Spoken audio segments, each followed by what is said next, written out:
സഹോദരി സഹോദരന്മാരെ, എല്ലാവർക്കും വേഗം വരുന്നവനായ കർത്താവായ യേശു ക്രിസ്തുവിന്റെ നാമത്തിലുള്ള ആ സ്നേഹവന്ദനം. ഇന്നത്തെ ദൈവവചന പഠനത്തിൽ നമ്മോടൊപ്പമായിരിക്കുന്നത് പാസ്റ്റർ ഷാജി ജോസഫ്. ഷാജി വേമ്പനാട്ട് ജോസഫാണ്.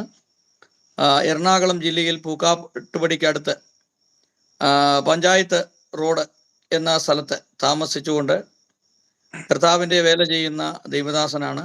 ഒരു പ്രാർത്ഥനാലയമുണ്ട്, എല്ലാ മാസവും ധ്യാനമുണ്ട്. അങ്ങനെ വിവിധ മേഖലകളിൽ പ്രവർത്തിക്കുന്നു. നമ്മുടെ ഈ ചാനലിൽ ക്ലാസ് എടുക്കാൻ തുടങ്ങിയിട്ട് ഏതാണ്ട് ഒരു 6 മാസത്തോളമായി എന്ന് ഞാൻ മനസ്സിലാക്കുന്നു. അങ്ങനെ എല്ലാ വ്യാഴാഴ്ചയും വൈകുന്നേരം ഷാജി പാസ്റ്ററുടെ നേതൃത്വമുള്ള ബൈബിൾ ക്ലാസ് ഉണ്ട്. ഇന്ന് ഇരിക്കുന്നവനും ഇരുന്നവനും വരുന്നവനും എന്നുള്ളൊരു വിഷയം വെളിപ്പാട് പുസ്തകത്തിൽ നിന്നുള്ള ഒരു വിഷയവുമായി ബന്ധപ്പെട്ടാണ് ഇന്ന് സംസാരിക്കുന്നത്. ഇന്നത്തെ മീറ്റിങ്ങിലേക്ക് Shaji pastor gospel TV UP എന്ന യൂട്യൂബ് ചാനലിന് വേണ്ടിയിട്ടും നിങ്ങൾക്ക് എല്ലാ പ്രിയപ്പെട്ടവർക്കും വേണ്ടിയിട്ട് ഹാർദവമായിട്ട് സ്വാഗതം ചെയ്യുന്നു. എല്ലാവരും ദൈവം സഹായിക്കട്ടെ. Thank you very much. ഒരു നിമിഷം ദൈവസന്നിധിയിൽ ശുശ്രൂഷ സമർപ്പിച്ച് പ്രാർത്ഥിച്ച് നമുക്ക് ആരംഭിക്കാം. ഞങ്ങളുടെ സ്വർഗ്ഗസ്ഥ പിതാവേ, ക്രിസ്തുയേശുവിലൂടെ ഞങ്ങളെ സൃഷ്ടിക്കുകയും പരിപാലിക്കുകയും ഞങ്ങളെ വീണ്ടെടുക്കുകയും ഇന്ന് വളർത്തിയെടുക്കുകയും അങ്ങയുടെ മാറിലണയുകയും ചെയ്യുന്ന അങ്ങയുടെ വലിയ സ്നേഹത്തിനായി ഞങ്ങൾ നന്ദിയോടെ സ്തോത്രം ചെയ്യുന്നു. ഞങ്ങളെ കുറിച്ചുള്ള അങ്ങയുടെ മഹാപദ്ധതിക്കായി നന്ദിയോടെ സ്തോത്രം ചെയ്യുകയാണ്. പ്രിയ നല്ല പിതാവേ, ക്രിസ്തുവിൽ അങ്ങയുടെ മക്കളായി ജയം പ്രാപിച്ച് അങ്ങയുടെ കുടുംബത്തിൽ അങ്ങയുടെ മക്കളായി അങ്ങയുടെ അവകാശികളായി ക്രിസ്തുവിന്റെ കൂട്ടവകാശികളായി ഒക്കെ അങ്ങ് ഞങ്ങളെ വിളിച്ചിരിക്കുമ്പോൾ അതിലെത്തിച്ചേരുവാൻ ഞങ്ങൾക്ക് സ്വയമേ കഴിയുകയില്ല. അങ്ങയുടെ കൃപയിൽ ഞങ്ങൾ ആശ്രയിക്കുകയാണ്. പ്രിയ നല്ല പിതാവേ, ഇതുമായുള്ള ബന്ധത്തിൽ അങ്ങയുടെ പദ്ധതി വ്യക്തതയോടെ അറിയുവാൻ ഞങ്ങൾ അങ്ങയുടെ കൃപയിൽ ആശ്രയിക്കുകയാണ്. യേശു ക്രിസ്തു ഇങ്ങനെ പറഞ്ഞു, നിത്യജീവന്റെ വളർച്ച ഇങ്ങനെയാണ്, ഏകസത്യ ദൈവമായ അങ്ങയെയും അങ്ങ് അയച്ച പുത്രനായ ക്രിസ്തുവിനെ അറിയുന്നതാണ് നിത്യജീവൻ. അപ്പൊ അത് അറിയുവാൻ ഞങ്ങളെ സഹായിക്കണമേ. പുത്രനിലൂടെ അല്ലാതെ ആർക്കും പിതാവിനെ അറിയുവാൻ കഴിയുകയില്ല. പ്രിയ നല്ല പിതാവേ, ആ പുത്രനിലൂടെ അങ്ങ് ഞങ്ങൾക്ക് അങ്ങയെ വെളിപ്പെടുത്തരുന്നതിനായി നന്ദി. ഞങ്ങൾ അങ്ങനെ ആശ്രയിക്കുന്നു. പ്രത്യേകിച്ച് ഈ ചാനൽ ഞങ്ങളുടെ കരങ്ങളിൽ ഏൽപ്പിക്കുന്നു. അനേകർക്ക് വെളിച്ചമായി അങ്ങ് ഉപയോഗിക്കുന്നതിനായി സ്തോത്രം. ഇനിയും അധികം അത് ചെയ്യണമേ എന്ന് പ്രാർത്ഥിക്കുന്നു. അത്ഭുതകരങ്ങളിൽ ഏൽപ്പിക്കുകയാണ്. നയിച്ചാട്ടെ, നടത്തിയാട്ടെ. കേൾക്കുന്ന ഹൃദയങ്ങളൊക്കെ തുറന്നു കൊടുക്കണം. ഞാനും ഞങ്ങളും അങ്ങയുടെ ക്രിസ്തുവിലുള്ള അവയവങ്ങൾ മാത്രമല്ലോ, ഉപയോഗിച്ചാട്ടെ. യേശു ക്രിസ്തുവിൻ നാമത്തിൽ പിതാവേ, ആമേൻ. ദൈവരെ സഹായിക്കട്ടെ, കൂട്ടായിരിക്കട്ടെ. ഹൃദയദാസൻ സാജു ടൈറ്റില് നിങ്ങളെ അറിയിച്ചു എന്ന സന്ദേശത്തിന്റെ. ആ ടൈറ്റിലേക്ക് കടന്നു വരുന്നതിന് മുമ്പ് ചെറുതായി സുവിശേഷം എന്തെന്ന് അറിയിച്ചുകൊണ്ട് ആരെങ്കിലും ഈ നല്ല വിശേഷത്തിലേക്ക് എത്തിയിട്ടില്ല എങ്കിൽ അവർക്കും കടന്നു വരുവാൻ ഒരു അവസരം ഒരുക്കുകയാണ്. പ്രിയ സഹോദരങ്ങളെ, സുവിശേഷം അത് എല്ലാ നല്ല വിശേഷങ്ങളുടെയും മുകളിലുള്ള നല്ല വിശേഷമാണ്. അതിനേക്കാൾ വലിയൊരു നല്ല വിശേഷം വേറെയില്ല. ആ സുവിശേഷമാണ് സ്വർഗസ്ഥ പിതാവിന്, അത്യുന്നതനായ ദൈവത്തിന് നമ്മളോട് പറയാനുള്ള സന്ദേശം. ആ സന്ദേശം മറ്റൊന്നുമല്ല, അത്യുന്നതനായ ദൈവം നമ്മളോട് കൂടെ ഒരുമിച്ച് ജീവിപ്പാൻ, മക്കളായി തൻ്റെ അവകാശികളായി ക്രിസ്തുവിന്റെ കൂട്ടവകാശികളായി ഒരുമിച്ച് ജീവിക്കുകയും തൻ്റെ പ്രോപ്പർട്ടിയായ ഈ ഭൂമിയുടെ ഭരണം നമ്മുടെ കയ്യിൽ തരുവാനും ആഗ്രഹിക്കുന്നു. അങ്ങനെ ആ ദൈവത്തിന്റെ മക്കളായി മരണമില്ലാത്തവരായി ജീവിപ്പാൻ, മനുഷ്യരുടെ മക്കളായി ജഡരൂപികളായി അല്പകാല ജീവികൾ മാത്രമായി ജീവിക്കുന്ന നമുക്ക് സ്വർഗത്തിലെ ദൈവം തൻ്റെ പുത്രനായ ക്രിസ്തുവിലൂടെ ഒരുക്കിയ ഈ മഹാപദ്ധതിയിലേക്ക് നമ്മളെ വിളിക്കുകയാണ്. അതിലേക്ക് നമ്മൾ കടന്നു ചെല്ലുവാനുള്ള നമ്മുടെ തടസ്സം എന്ന് പറയുന്നത് നമ്മുടെ ജാതിയോ മതമോ സംഘടനയോ ദാരിദ്ര്യമോ അല്ലെങ്കിൽ സമ്പത്തോ ഒന്നുമല്ല. നമ്മുടെ ജീവിതത്തിലെ പാപങ്ങൾ മാത്രമാണ്. നമ്മുടെ ജീവിതത്തിലെ പാപ നിമിത്തമാണ് നാം ഈ ദുഷ്ടലോകത്ത് മരണത്തിനായി പിടിക്കപ്പെട്ട് കിടക്കുന്നത്. അതിന് രക്ഷയ്ക്കുള്ള ഒരേ ഒരു മാർഗമേ ഉള്ളൂ. ദൈവം നമുക്ക് നൽകിയത് തൻ്റെ പുത്രനായ ക്രിസ്തു യേശുവിന്റെ നാമമാണ്. ആ ക്രിസ്തു യേശു നമ്മുടെ പാപങ്ങൾക്ക് വേണ്ടി കാൽവരി കുരിശിൽ യാഗമായി എന്ന് വിശ്വസിച്ചുകൊണ്ട് തുടർന്നുള്ള നാളുകളിൽ ആ ക്രിസ്തുവിനെ കർത്താവായി തലയായി അനുസരിപ്പാൻ, അനുഗമിപ്പാൻ, അതുവഴി സ്വർഗീയ പിതാവിന് എത്തിച്ചേരുവാൻ. പ്രിയമോനെ മകളെ, നീ നടത്തുന്നുവെങ്കിൽ, നീ ഏൽപ്പിക്കപ്പെടുന്നുവെങ്കിൽ ഇതാ ആ രക്ഷയുടെ അനുഭവത്തിലേക്ക്, വീണ്ടും ജന അനുഭവത്തിലേക്ക് കടന്നു വരാമെന്നും തുടർന്ന് ആ ക്രിസ്തുവെ അനുഗമിച്ച് സ്വർഗീയ കുടുംബത്തിൽ ദൈവത്തിന്റെ മക്കളായി, ദൈവത്തിന്റെ അവകാശികളായി, ക്രിസ്തുവിന്റെ കൂട്ടവകാശികളായി, ക്രിസ്തുവിന്റെ സഹോദരങ്ങളായി തീരാമെന്നുള്ള ഈ സത്യം നിങ്ങളെ ഏവരെയും അറിയുകയാണ്. അതുകൊണ്ട് ഇതുവരെയും അതിലേക്ക് കടന്നു വന്നിട്ടില്ല എങ്കിൽ നിങ്ങൾ ഏവരെയും അതിലേക്ക് കടന്നു വരുവാനായിട്ട് ആഹ്വാനം ചെയ്യുകയാണ്. ഇതാണ് എല്ലാ നല്ല വിശേഷങ്ങളുടെയും മുകളിലുള്ള, എല്ലാ സുവിശേഷങ്ങളുടെയും മുകളിലുള്ള സുവിശേഷം. ഇതാണ് ദൈവത്തിന് നമ്മളോട് പറയാനുള്ളത്. സുവിശേഷം ഒന്നേ ഉള്ളൂ. അതുകൊണ്ട് ദൈവത്തിങ്കിലേക്കുള്ള മാനസാന്തരവും നമ്മുടെ കർത്താവായ യേശുക്രിസ്തുവിലുള്ള വിശ്വാസം വഴി ആ കുടുംബത്തിലേക്ക് എത്തിച്ചേരുന്നത് നിങ്ങളെ അറിയിച്ചിരിക്കുകയാണ്. അതുകൊണ്ട് എന്റെ പ്രിയ സഹോദരങ്ങളെ, ആരും ഇത് അറിഞ്ഞില്ല കേട്ടില്ല എന്ന് പറയരുത്. നമ്മുടെ ജീവിതം വളരെ ക്ഷണികമാണ്. കുറച്ച് ശ്വാസങ്ങൾ മാത്രമേ, ഇതുപോലെ കുറച്ചെണ്ണങ്ങൾ മാത്രമേ ദൈവം നമുക്കിവിടെ നൽകിയിട്ടുള്ളൂ. അതിനു മുമ്പ് അത് തീരുന്നതിന് മുമ്പ് നമുക്ക് ദൈവം ഒരുക്കിയിരിക്കുന്ന നിത്യമായ അവകാശത്തിലേക്ക് പ്രവേശിക്കാം. ദൈവം അവരെ സഹായിക്കട്ടെ, കൂട്ടായിരിക്കട്ടെ.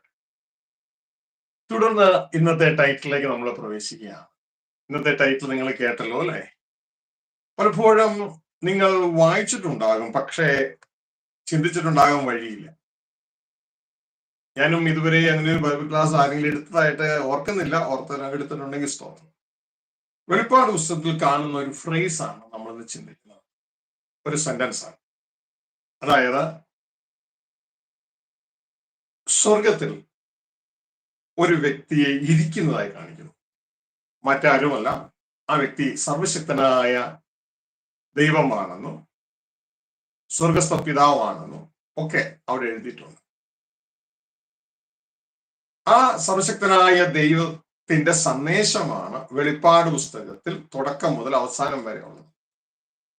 ആ സന്ദേശം നമ്മളെ അറിയിക്കുന്നത്, ആ സന്ദേശം വെളിപ്പെട്ടിരിക്കുന്നത് തന്റെ പുത്രനായ ക്രിസ്തുവിനാണ്. അതുകൊണ്ടാണ് യേശു ക്രിസ്തുവിന്റെ വെളിപ്പാട് എന്ന് പറയുന്നത്. ആ സന്ദേശം നമ്മളെ അറിയിക്കുന്നത് ക്രിസ്തുവാണ്. അതുകൊണ്ടാണ് ക്രിസ്തു അത് നമുക്ക് സാക്ഷ്യം വഹിക്കുന്നത് ഒരു മുഖാന്തര ശുശ്രൂഷയിലൂടെയാണ്. മുഖാന്തര ശുശ്രൂഷ എന്ന് പറഞ്ഞാൽ താൻ ചെയ്യുന്നതിന് പകരം മറ്റൊരാളെ വെച്ച് അത് ചെയ്യും. അതാണ് മുഖാന്തര ശുശ്രൂഷ. അപ്പോ മുഖാന്തര ശുശ്രൂഷ അത് ചെയ്യുന്നത് തന്റെ അപ്പസ്തോലനായ യോഹന്നാനാണ്. അപ്പൊ യോഹന്നാൻ വഴിയാണ് സഭയ്ക്ക് പ്രദർശിപ്പിക്കുന്നത്. അപ്പോ ആ വെളിപ്പാട് പുസ്തകത്തിന്റെ ആ കൺസെപ്റ്റ് നമ്മളൊന്ന് മനസ്സിലാക്കി നമുക്ക് ഈ കാര്യത്തിലേക്ക് കടക്കാം. നമ്മൾ ഇതിന്റെ കടക്കുന്നതിന്റെ ഉദ്ദേശം എന്ന് പറയുന്നത്, ഇത് മനസ്സിലാക്കുന്നതിന്റെ ഉദ്ദേശം, ഒന്ന്, ദൈവത്തിന്റെ നമ്മളോടുള്ള ആഴമായ സ്നേഹം മനസ്സിലാക്കാൻ. രണ്ട്, സർവപ്രപഞ്ചവും ഈ അത്യുന്നതനായ ദൈവമാണ് വാഴുന്നത് എന്ന് തിരിച്ചറിയാനാണ്. വാഴുന്നത് പല രീതിയിൽ വാഴുന്നുണ്ട്. തൻ്റെ പ്രവാചകന്മാർ മുഖാന്തരം വാഴുന്നുണ്ട്, ന്യായാധിപന്മാർ മുഖാന്തരം വാഴുന്നുണ്ട്, തന്റെ പുത്രനായ ക്രിസ്തു മുഖാന്തരം വാഴുന്നുണ്ട്. ഈ വാഴ്ചയ്ക്കെല്ലാം ശേഷം താൻ നേരിട്ട് വാഴും. ഓക്കെ, അപ്പൊ ഇത് നാം ഒന്ന് മനസ്സിലാക്കുക. ആ ബൈബിളിന്റെ ആകെ തുക ഒന്ന് മനസ്സിലാക്കിയിട്ട് നാം അതിന്റെ ഉള്ളിലെ കാര്യങ്ങൾ മനസ്സിലാക്കിയാൽ നമുക്ക് കൂടുതൽ എളുപ്പമാകും. അല്ല എങ്കിൽ ഉള്ളിലെ കാര്യങ്ങൾ നമ്മൾ മനസ്സിലാക്കുമ്പോൾ ആ മൊത്തത്തിലുള്ളത് മനസ്സിലാക്കാതെ ഇരിക്കുമ്പോൾ നാം പലപ്പോഴും ലക്ഷ്യം തെറ്റി യാത്രയാകുവാനായിട്ട് കഴിയാം. അപ്പോ ഈ ഭാഗങ്ങളിലേക്ക് നമുക്കൊന്ന് തിരിയാം. അപ്പോ ആധാരമായിട്ട് വെളിപ്പാട് പുസ്തകത്തിന്റെ ആ സ്ട്രക്ചർ നമുക്ക് മനസ്സിലാക്കാം. അതിന്റെ 1-ാം അധ്യായം 1-ാം വാക്യവും അവസാന അധ്യായത്തിലെ ചില വാക്യങ്ങൾ നമ്മൾ വായിക്കാൻ പോവുകയാണ്. 1-ാം അധ്യായത്തിൽ 1-ാം വാക്യം ഇങ്ങനെയാണ്: യേശുക്രിസ്തുവിന്റെ വെളിപ്പാട് വേഗത്തിൽ സംഭവിപ്പാനുള്ളത് തന്റെ ദാസന്മാരെ കാണിക്കേണ്ടതിന് ദൈവം അവന്, അതായത് ക്രിസ്തുവിന് കൊടുത്തു. അപ്പോ അത് ക്രിസ്തുവിൽ നിന്നല്ല ഉത്ഭവിക്കുന്നത്, സ്വർഗസ്ഥ പിതാവിൽ നിന്നാണ് ഉത്ഭവിക്കുന്നത്. ദൈവം അത് ക്രിസ്തുവിന് കൊടുത്തു. ക്രിസ്തു അത് തന്റെ ദൂതൻ മുഖാന്തരം അയച്ച് തന്റെ ദാസനായ യോഹന്നാന് പ്രദർശിപ്പിച്ചു. യോഹന്നാൻ ദൈവത്തിന്റെ വചനവും യേശുക്രിസ്തുവിന്റെ സാക്ഷ്യവുമായി താൻ കണ്ടതൊക്കെയും സാക്ഷീകരിച്ചു. അപ്പോ യേശുക്രിസ്തുവിന് സാക്ഷ്യം വഹിച്ച യോഹന്നാൻ സ്വർഗസ്ഥ പിതാവ് യേശുവിന് കൊടുത്ത ആ കാര്യം ഇതാ സഭയെ അറിയിക്കുകയാണ്. അപ്പോ സാക്ഷ്യപ്പെടുത്തുന്നത് ആരാണ്? ക്രിസ്തുവാണ്. യോഹന്നാൻ ആർക്കാണ് സാക്ഷ്യം വഹിക്കുന്നത്? ക്രിസ്തുവിനാണ്. പക്ഷെ ആരുടെ സന്ദേശമാണ് ഈ അയക്കുന്നത്? സ്വർഗസ്ഥ പിതാവിന്റെ സന്ദേശം.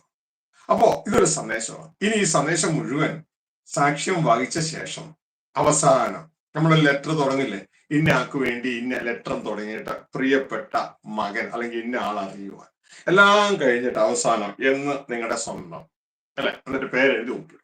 ഇതേപോലെ ഈ വെളിപ്പാട് പുസ്തക സന്ദേശം കഴിയുമ്പോൾ അതിന്റെ അവസാന അധ്യായത്തിലേക്ക് വരുമ്പോൾ യേശു ക്രിസ്തു ആണല്ലോ സാക്ഷീകരിക്കുന്നത്.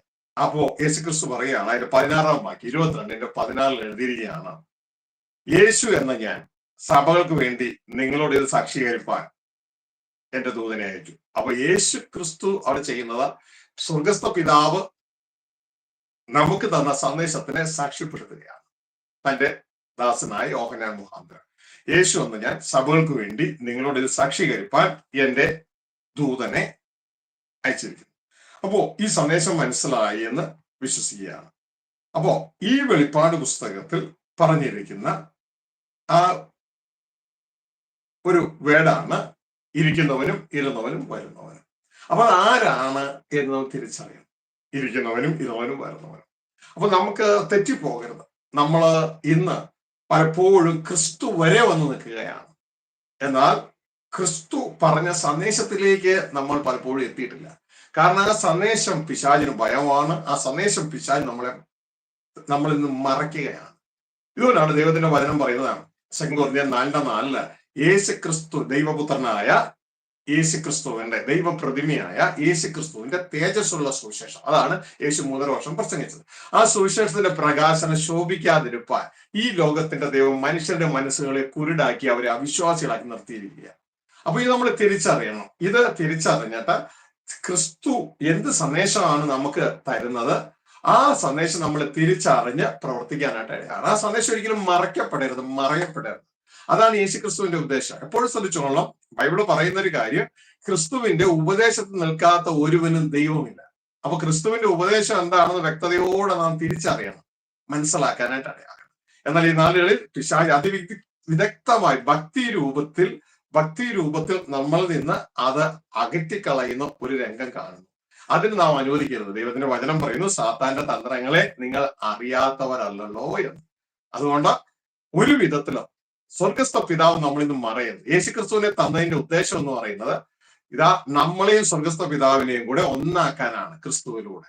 അതിനെ നമ്മൾ മറയ്ക്കാൻ അനുവദിക്കുന്നത്. അതിന്റെ പേരാണ് ബൈബിൾ ഇട്ടിരിക്കുന്നത് നിരപ്പിന്റെ ശുശ്രൂഷ, അല്ലെങ്കിൽ മിനിസ്ട്രി ഓഫ് റീകൺസിലിയേഷൻ. എന്നാൽ ഇന്ന് ഈ നാളുകളിൽ പിശാച് അത് ഒഴിവാക്കുന്ന ഒരു രംഗം വളരെ ഭക്തി മാർഗത്തിൽ അത് ഒഴിവാക്കുന്നതായിട്ട് കാണാൻ കഴിയുന്നു. അങ്ങനെയാകരുത്, ശ്രദ്ധിക്കുക.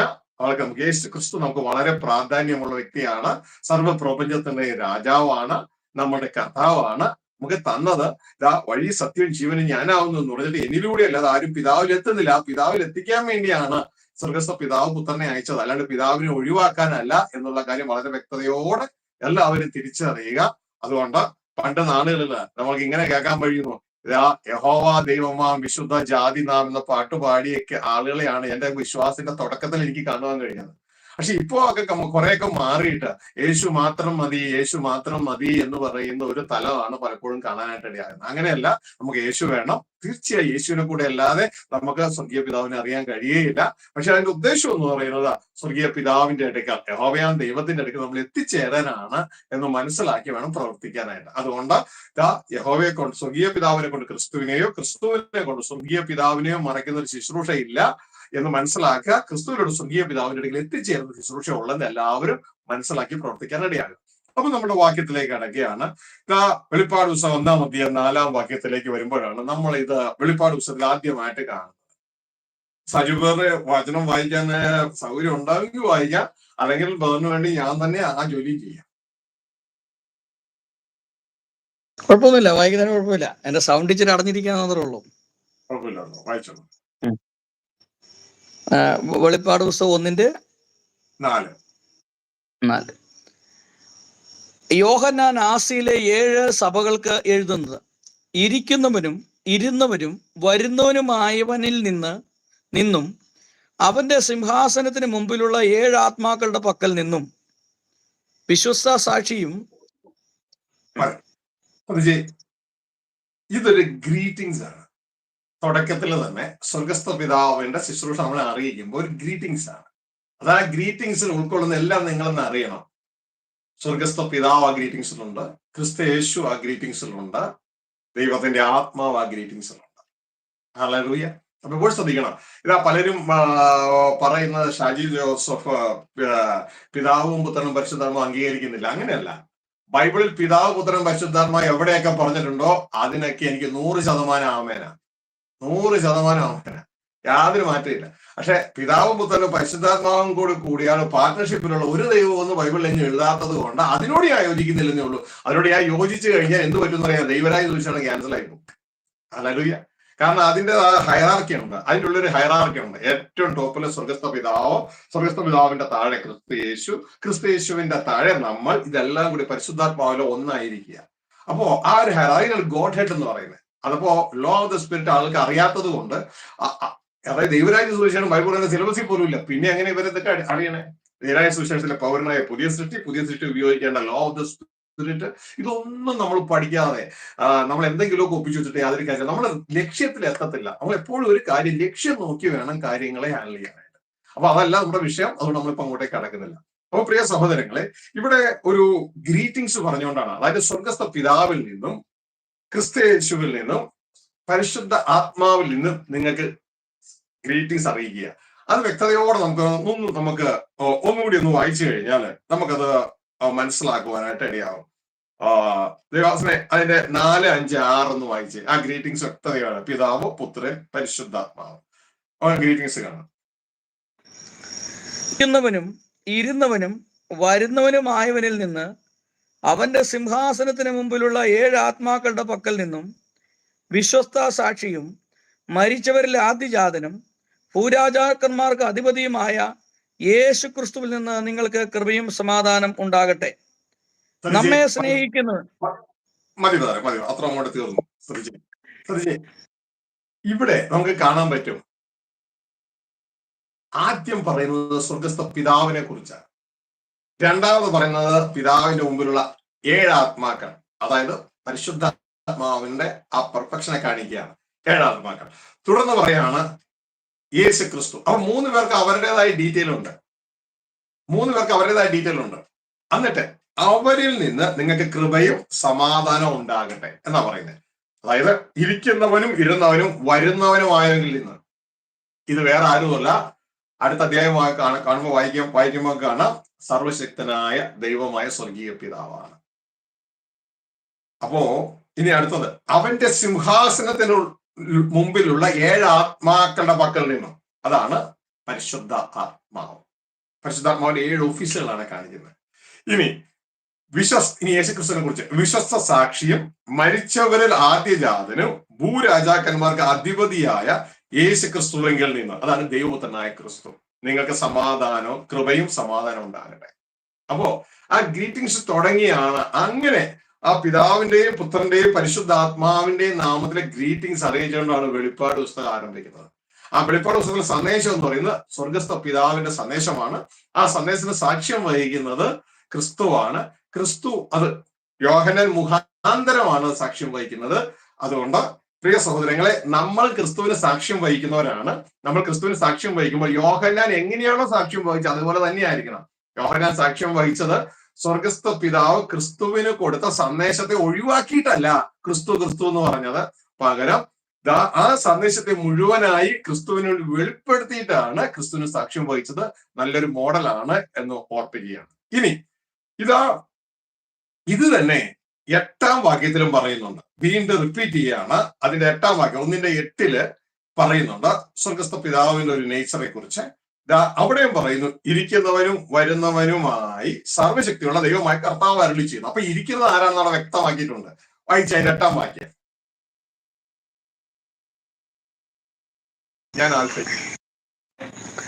ഞാൻ അൽഫയും ഒമേഗയും ആകുന്നു എന്ന് ഇരിക്കുന്നവനും ഇരുന്നവനും വരുന്നവനുമായി സർവശക്തിയുള്ള ദൈവമായ കർത്താവ് അരുളി ചെയ്യുന്നു. ഇനി അതിന്റെ 4-8 കൂടി വായിക്കണം കേട്ടോ.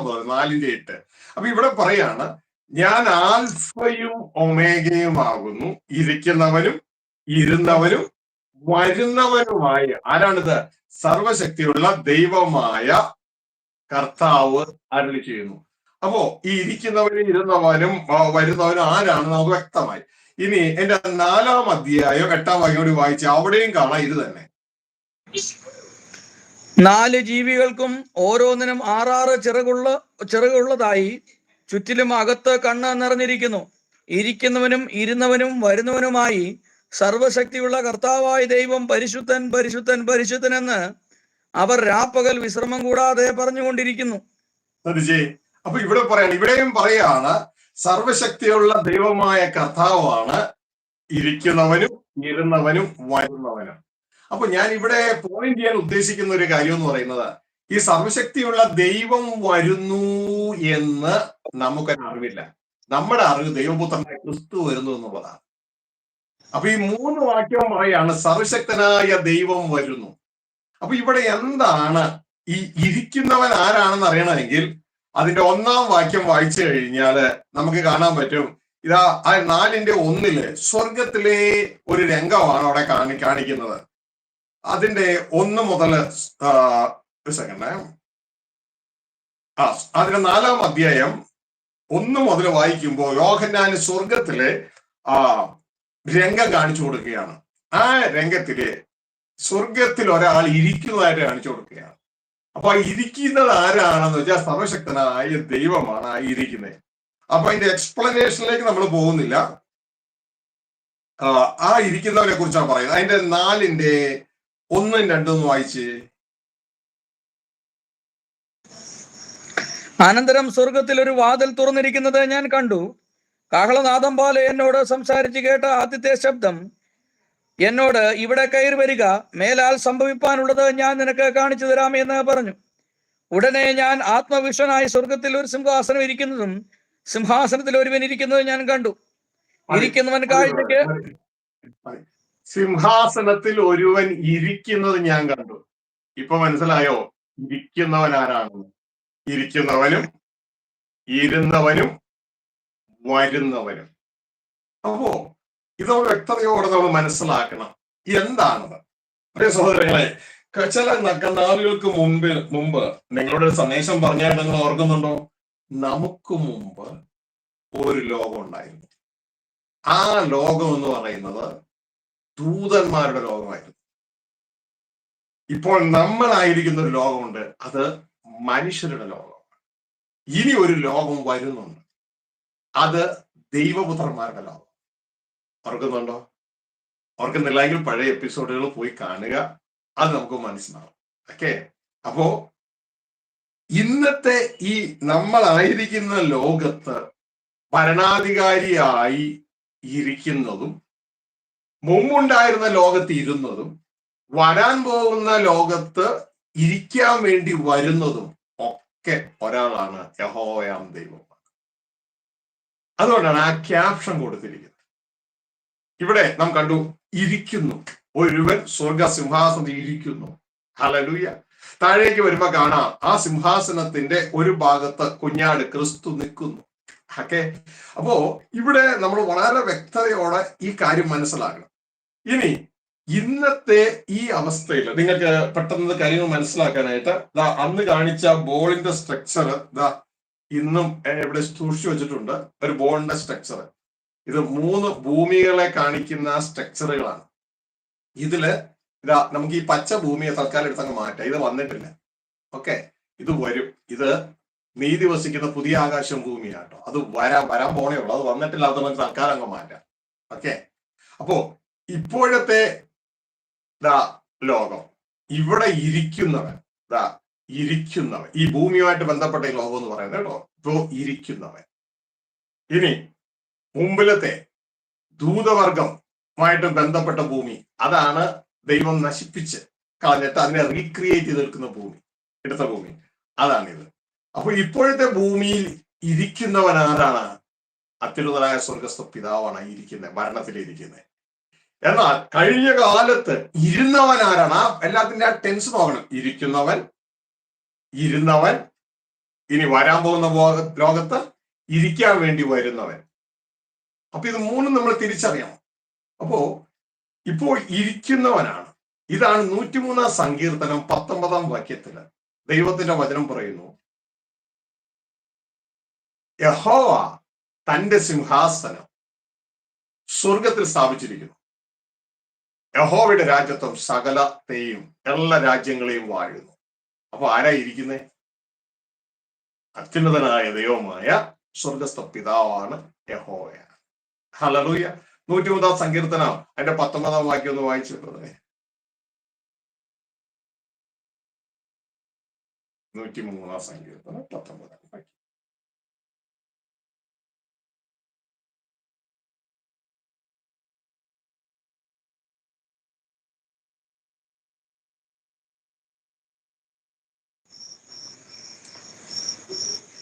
യഹോവ തന്റെ സിംഹാസനത്തെ സ്വർഗത്തിൽ സ്ഥാപിച്ചിരിക്കുന്നു, അവന്റെ രാജ്യത്വം സകലത്തെയും ഭരിക്കുന്നു. ഹല്ലേലൂയ. കേട്ടോ? അപ്പൊ നമ്മള് ഇപ്പോഴത്തെ ഈ ഭൂമിയെ കുറിച്ച് ചിന്തിക്കുന്നത്, യഹോവ തന്റെ സിംഹാസനം സ്വർഗത്തിൽ സ്ഥാപിച്ചിരിക്കുന്നു. ആ യഹോവയുടെ സിംഹാസനം, അതാണ് ഇരിക്കുന്നവൻ. ഇപ്പൊ ഇരിക്കുന്നവൻ സർവത്തെയും വാഴും. ഹല്ലേലൂയ. ഈ ഭൂമി എന്ന് പറയുന്നത് ഉൽപ്പത്തി പുസ്തകത്തിൽ 1-ാം അധ്യായത്തിൽ ക്രിയേറ്റ് ചെയ്ത ഭൂമിയാണ്. ക്രിയേറ്റ് ചെയ്ത ഭൂമിയല്ല, റിപ്പയർ ചെയ്തെടുത്ത ഭൂമിയാണ്. അവിടെയാണ് യഹോവ വാഴുന്നത്. അതിന്റെ സർവത്തിന്റെ മുകളിൽ വാഴുക, ആ ഭൂമിയിലും വാഴുക. ശ്രദ്ധിക്കുക. എന്നാൽ അതിനു മുമ്പുള്ള മണ്ഡലമാണ് ഉൽപ്പത്തി 1:1 ആദിയിൽ ദൈവം ആകാശവും ഭൂമിയും സൃഷ്ടിച്ചു. ആ ഭൂമിയാണ് ഈ കാണുന്നത്. ആകാശവും ഭൂമിയും ഉൽപ്പത്തി പുസ്തകം 1:1 നമുക്ക് കാണുവാനായിട്ട് കഴിയും. 1:1 വായിച്ചു. ഉൽപ്പത്തി 1:1.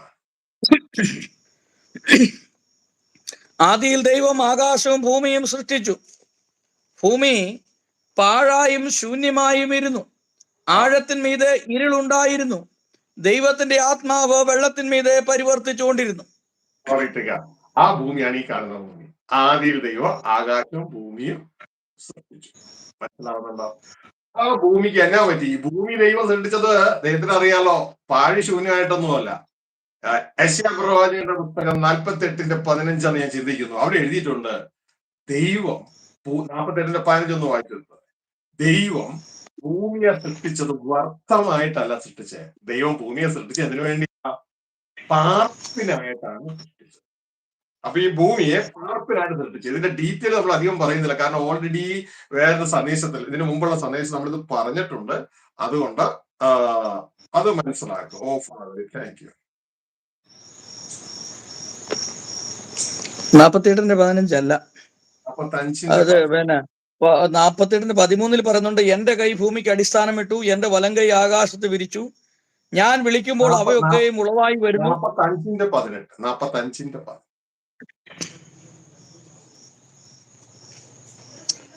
ആകാശത്തെ സൃഷ്ടിച്ച യഹോവ ഇപ്രകാരം അരുളി ചെയ്യുന്നു, അവൻ തന്നെ ദൈവം, അവൻ ഭൂമിയെ നിർമ്മിച്ചുണ്ടാക്കി, അവൻ അതിനെ ഉറപ്പിച്ചു, വ്യർത്ഥമായിട്ടല്ല അവൻ അതിനെ സൃഷ്ടിച്ചത്, പാർപ്പിനത്രേ അതിനെ നിർമ്മിച്ചത്. ഞാൻ തന്നെ യഹോവ, വേറൊരുത്തനും ഇല്ല. ഇവിടെ യഹോവ ദൈവം പറയാണ്, ദൈവത്തിന്റെ വചനം പറയാണ്, ഞാൻ തന്നെ യഹോവ, വേറൊരുത്തനുമില്ല. ഞാൻ ഭൂമിയെ ഉണ്ടാക്കിയത് പാർപ്പിന് വേണ്ടിയാണ് ഉണ്ടാക്കിയത്. ഞാൻ ഭൂമി ഉണ്ടാക്കിയത് എന്തിനു വേണ്ടിയാ? പാർപ്പിന് വേണ്ടിയാണ്. അപ്പൊ ആ പാർപ്പിന് വേണ്ടി ദൈവം ഭൂമിയെ ഉണ്ടാക്കിയിട്ട് ദൈവം അവിടെ ആക്കി വെച്ചിരുന്നത് കെരൂബ് വർഗത്തെയാണ്. കെരൂബ് വർഗത്തെ ഇതാണ് വിശുദ്ധ ബൈബിളിലൂടെ നമ്മൾ കാണുന്നത്. ഇതാ എസെക്കിയേൽ പ്രവാചകന്റെ പുസ്തകം അതിന്റെ 13-ാം വാക്യം മുതൽ നമ്മൾ താഴേക്ക് വായിക്കുമ്പോൾ ഒരു ആത്മലോകത്തിലെ ഒരു രാജാവിനോട് സംസാരിക്കുകയാണ്. അത് ഭൗതികമായ ഒരു മനുഷ്യനല്ല, അത് ഒരു കെരൂബാണ്. അവരെ ആക്കി വെച്ചത് ഈ ഭൂമിയിലെ ഒരു സ്ഥലമാണ് ഏദൻ എന്ന് പറയുന്ന സ്ഥലം. നിങ്ങൾക്കറിയാമല്ലോ, ഏദൻ ആദത്തെ ആക്കിയിരുന്നത് അതേ സ്ഥലത്താണ്. അവിടെയാണ് അവനെ ആക്കിയിരുന്നത്. വായിച്ച് 28:13 മുതൽ ഒന്ന് വായിച്ചിരുന്നത്. എസെക്കിയേൽ 28:13.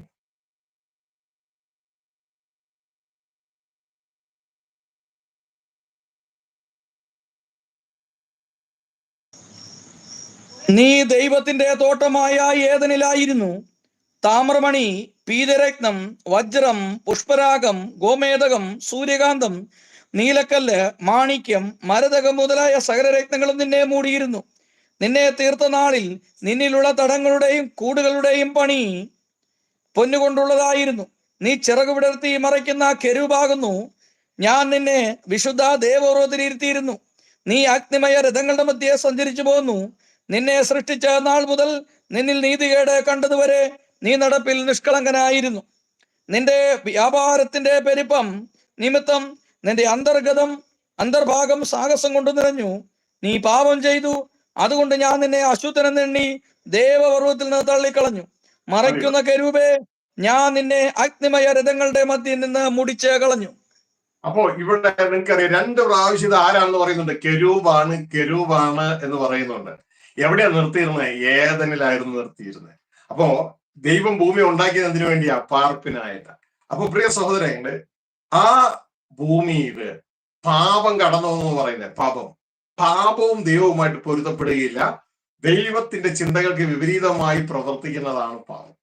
അപ്പോ തുടർന്ന് ദൈവം ആ വർഗത്തെ മുഴുവൻ ശിക്ഷിക്കുകയും അവരായിരിക്കുന്ന സ്ഥലം അത് ഒരു മനോഹരമായ ഗാർഡൻ പോലെ, ഒരു തോട്ടം എന്ന അവസ്ഥയിലായിരുന്നു. അത് ശാപഗ്രസ്തത്തിലായി ദൈവം അവരെ ശിക്ഷിക്കുന്ന ഒരു രംഗമാണ്. അതുകൊണ്ടാണ് ദൈവം ആദിയിൽ ആകാശം ഭൂമി സൃഷ്ടിച്ചു എന്ന് പറഞ്ഞാൽ അടുത്ത വാക്യത്തിൽ എഴുതിയിരിക്കുന്നു, ഭൂമി പാഴായും ശൂന്യവുമായും തീർന്നു. എന്തുകൊണ്ടാ പാഴായി ശൂന്യമായും തീർന്നത്? ദൈവത്തിന്റെ വചനം പറഞ്ഞു, നിവാസികളുടെ ആ പാപം നിമിത്തം, അകൃത്യം നിമിത്തം ഉദ്യാനം മരുഭൂമിയായി മാറും. അപ്പൊ നമ്മുടെ ഏതെങ്കിലും കുടുംബങ്ങൾ കലഹങ്ങളും തിന്മകളും ഒക്കെ ആയി തീർന്നെങ്കിൽ മറ്റൊന്നുമല്ല, നമ്മൾ പലപ്പോഴും ചെക്ക് ചെയ്യേണ്ടത് നമ്മുടെ ജീവിതം ദൈവത്തിന്റെ വിശുദ്ധിക്കൊത്ത നിൽക്കുന്ന ജീവിതമാണോ അതോ പാപമുള്ള ജീവിതമാണോ എന്ന് ചിന്തിക്കേണ്ടത്. അപ്പൊ ആദ്യത്തെ അന്തരീക്ഷത്തിൽ പാപം, നമുക്കറിയാമല്ലോ ശാസ്ത്രം പറയുന്നത് ഏകദേശം നമ്മളുടെ ബൈബിൾ പ്രകാരം പലരും ചിന്തിക്കുന്നു 6000 വർഷം ഭൂമിക്ക് പഴക്കമുള്ളതെന്ന്. അങ്ങനെയൊന്നും അല്ല. ബൈബിൾ അങ്ങനെയൊന്നും 6000 ഒന്നും പറയുന്നില്ല. ബൈബിൾ ഒരു ടൈമേ പറഞ്ഞിട്ടില്ല. ശാസ്ത്രം പറയുന്ന ഏജിങ് നോക്കി പറയുന്നത് 4.6 ബില്യൺ വർഷങ്ങൾ ഭൂമിക്ക് പഴക്കമുണ്ടെന്നാണ്. നമുക്കത് പ്രൂവ് ചെയ്യേണ്ട യാതൊരു ആവശ്യമില്ല. വളരെ വർഷങ്ങൾ പഴക്കമുണ്ട്. അതാ ആ ദൈവം ആ ഭൂമിക്ക് അടിസ്ഥാനമിട്ട കാര്യം യോബിന്റെ പുസ്തകം 38-ാം അധ്യായത്തിൽ 4-6 വാക്യങ്ങൾ പറയുന്നുണ്ട്. അവിടെ പറയുന്നൊരു കാര്യം, ദൈവം ഭൂമിക്ക് അടിസ്ഥാനമിട്ടപ്പോൾ ദൈവപുത്രന്മാരെല്ലാം സന്തോഷിച്ചാർത്തു എന്നാ പറയുന്നത്. ദൈവപുത്രന്മാരെന്ന് അവിടെ കാണിക്കുന്നത് ദൂതവർഗത്തെയാണ്. നമുക്ക് വിശുദ്ധ ബൈബിൾ നോക്കിയാൽ 3 ടൈപ്പ് ദൈവപുത്രന്മാരെ കാണാം. ഒന്ന്, ദൂതവർഗങ്ങളായ ദൈവപുത്രന്മാർ. അപ്പോൾ തന്നെ 6000 വർഷമായിട്ട് മനുഷ്യരിൽ ഉണ്ടാക്കിയ മണ്ണുകൊണ്ട് ഉണ്ടാക്കി ആ ആദം ദൈവത്തിന്റെ പുത്രൻ എന്ന് വിളിക്കപ്പെടുന്നു. പിന്നെ ദൈവപുത്രൻ ഒരു കാറ്റഗറിയിൽ ഒരേ ഒരു ഇനമായി ഒരു ദൈവപുത്രനുണ്ട്, അതാണ് ക്രിസ്തു. അതാണ് തന്റെ ഏകജാതൻ എന്ന് പറയുന്നത്. അപ്പൊ 3 ടൈപ്പ് ദൈവപുത്രന്മാരെ നമുക്ക് കാണുവാനായിട്ട് കഴിയുന്നു. എന്നാൽ ഇന്ന് സ്വർഗത്തിലെ ദൈവം നമ്മളെ വിളിച്ചിരിക്കുന്നത് ആദ്യത്തിന്റെ ടൈപ്പ് ദൈവപുത്രന്മാരായ അവര് വീണുപോയി, അവർ മരിച്ചുപോയി, അവരെ വിളിച്ചിരിക്കുന്നത് പുതിയ സൃഷ്ടിയിൽ ക്രിസ്തുവിന്റെ ടൈപ്പ് ദൈവപുത്രന്മാരാകാനും ക്രിസ്തുവിന്റെ സഹോദരങ്ങളായി തീരാനും ക്രിസ്തുവിന്റെ കൂട്ടവകാശികളുമായി തീരാനാണ്. നമ്മൾ മറക്കരുത്, എത്ര വലിയ ബ്ലെസ്സിങ് ആ സ്വർഗത്തിലെ ദൈവം നമുക്ക് തന്നിരിക്കുന്ന, നമ്മളെ വിളിച്ചിരിക്കുന്നത് ആരും നഷ്ടമാക്കരുത്. അപ്പൊ ശ്രദ്ധിച്ചു കേൾക്കുക. അപ്പൊ ഈ ഒരു ലോകത്തെ ദൈവം ഈ ഭൂമി കറപ്റ്റ് ആയിപ്പോയി, ആ ഭൂമിയെ റീക്രിയേറ്റ് ചെയ്യുകയാണ് ദൈവം. എന്നിട്ട് റീക്രിയേറ്റ് ചെയ്തിട്ട് അതിന്റെ ഒരു ചെറിയ ഭാഗം കരയായിട്ട് എടുത്തിട്ട്, അതായത് നിങ്ങൾ ശ്രദ്ധിക്കുന്ന, അതിന്റെ ചെറിയ ഭാഗം കരയായിട്ട് എടുത്തു. ഇനി വരാൻ പോകുന്ന ഒരു ഭൂമിയുണ്ട്. നോക്കി, ഇത് കണ്ടോ, പുതിയ ഭൂമി നമ്മൾ മാറ്റി വെച്ചേക്കാം, പച്ച കളറുള്ള ഭൂമി, നീതി വസിക്കുന്ന പുതിയ ആകാശം, പുതിയ ഭൂമി. ഈ ഭൂമിയില് ഈ സമുദ്രം എന്ന് പറയുന്ന സാധനം ഇല്ല. ഇനി നമുക്ക് കാണാം, ഈ ഭൂമിയിൽ സമുദ്രമുണ്ട്. ഇതിലെ 1/3 മാത്രമേ ഉള്ളൂ കര. ദൈവം എന്ത് ചെയ്തറിയാമോ? ഈ കരയില് നമുക്കറിയാലോ, ഉൽപ്പത്തി പുസ്തകത്തിൽ അതിന്റെ 1-ാം അധ്യായം 26-ാം വാക്യത്തില് ദൈവം ആരോടോ പറയുന്നുണ്ട് ഇങ്ങനെ, നമുക്ക് നമ്മുടെ സാദൃശ്യത്തിൽ സ്വരൂപത്തിൽ മനുഷ്യരെ ഉണ്ടാക്കാം, അവർ പ്രത്യേകം ശ്രദ്ധിക്കുക, അവർ ഈ കാണിച്ച് ഈ സാധനത്തിനെ വാഴട്ടെ. ഏതാ? ഭൂമിയെ വാഴട്ടെ. അപ്പൊ അതിന്റെ പുറകിലുള്ള കഥ മനസ്സിലായോ? ഈ ഭൂമിയെ വാഴുന്ന ഫസ്റ്റ് ഗ്രൂപ്പ്, ആ ടീമിനെ ദൈവം മാറ്റാൻ പോവുക, പുതിയ ടീമിനെ കൊണ്ടുവരികയാണ്. ഇതാണ് ബൈബിളില് മത്തായി 21 പുതിയ കുടിയാൻ എന്ന് പറയുന്ന സംഭവം. ആ പുതിയ കുടിയാനെ റെഡിയാക്കുന്ന ദൈവത്തിന്റെ പ്ലാന്റ് നഴ്സറിയാണ് ഈ ഭൂമി. മനസ്സിലായോ? പുതിയ കുടിയാനെ റെഡിയാക്കുക. നിങ്ങൾ നഴ്സറി പോയിട്ടുണ്ടോ? ഈ പ്ലാന്റ് നഴ്സറി ഞാൻ ഇടയ്ക്കിടയ്ക്ക് പോകും, കാരണം എനിക്ക് കൃഷിയോട് വലിയ കമ്പമാണ്. ഇടയ്ക്കിടയ്ക്ക് പോകും. ഇന്നലെ ഞാൻ പോയിരുന്ന സ്ഥലത്ത്. അപ്പൊ പ്രിയ സഹോദരങ്ങളെ, ആ പ്ലാന്റ് നഴ്സറിയിൽ അവരെന്നാ ചെയ്യണേ? ആ പ്ലാന്റ് നഴ്സറിയിൽ അവർ വിത്തുകൾ ഇട്ടിട്ട് ചെടി മുളപ്പിക്കും, ചില സാമ്പിളിങ്സ് മുളപ്പിക്കും, അല്ലെ? അതിന്റെ സീഡ്ലിങ്സ് ഉണ്ടാക്കി, എന്നിട്ട് അവരത് ഒരു പരുവമാകുമ്പോ അത് റെഡിയായി ഒരു വിധം നല്ല സ്ട്രോങ് ആകുമ്പോൾ അവരത് ട്രക്കുകളിലും ഒക്കെ കയറ്റി അയക്കും, അല്ലെങ്കിൽ എക്സ്പോർട്ട് ചെയ്യും. എന്തിനാ? ഗാർഡൻസ് ഉണ്ടാക്കാൻ. ഇതേപോലെ ഈ ഭൂമിയിൽ ദൈവത്തിന്റെ കൃഷി നടക്കുകയാണ്. നാം ദൈവത്തിന്റെ കൃഷിയാണെന്ന് പുതിയ ഉടമ്പടി പുസ്തകം പറയുമ്പോൾ, പഴയ ഉടമ്പടി പുസ്തകത്തിൽ പറയാണ് നാം ദൈവത്തിന്റെ നടുതലകളാണ്. അപ്പോ നടുതലകൾ എന്ന് വെച്ചാൽ മനസ്സിലായോ? ഇതാ ഈ നടാൻ പാകത്തിന് റെഡിയാക്കി കൊടുക്കുന്ന ചെടികളാണ് ഈ സംഭവം, നടുതലകൾ. അതിനെ കൊണ്ടുപോയിട്ട് വേണം നടാനായിട്ട്. അപ്പൊ സ്വർഗത്തിലെ ദൈവം ഇതാ ഈ ആദ്യ ഭൂമിയുടെ ആകാശഭൂമി സൃഷ്ടിച്ചു. അവിടുത്തെ ആദ്യ കുടിയാന്മാർ, അതായത് ദൂതവർഗങ്ങൾ, അവര് പാപം ചെയ്തപ്പോ അവരെ മാറ്റിയിട്ട് സ്വർഗത്തിലെ ദൈവം ഇതാ ഈ ഭൂമിക്ക് ഭരണത്തിനായി പുതിയ കുടിയാന്മാരെ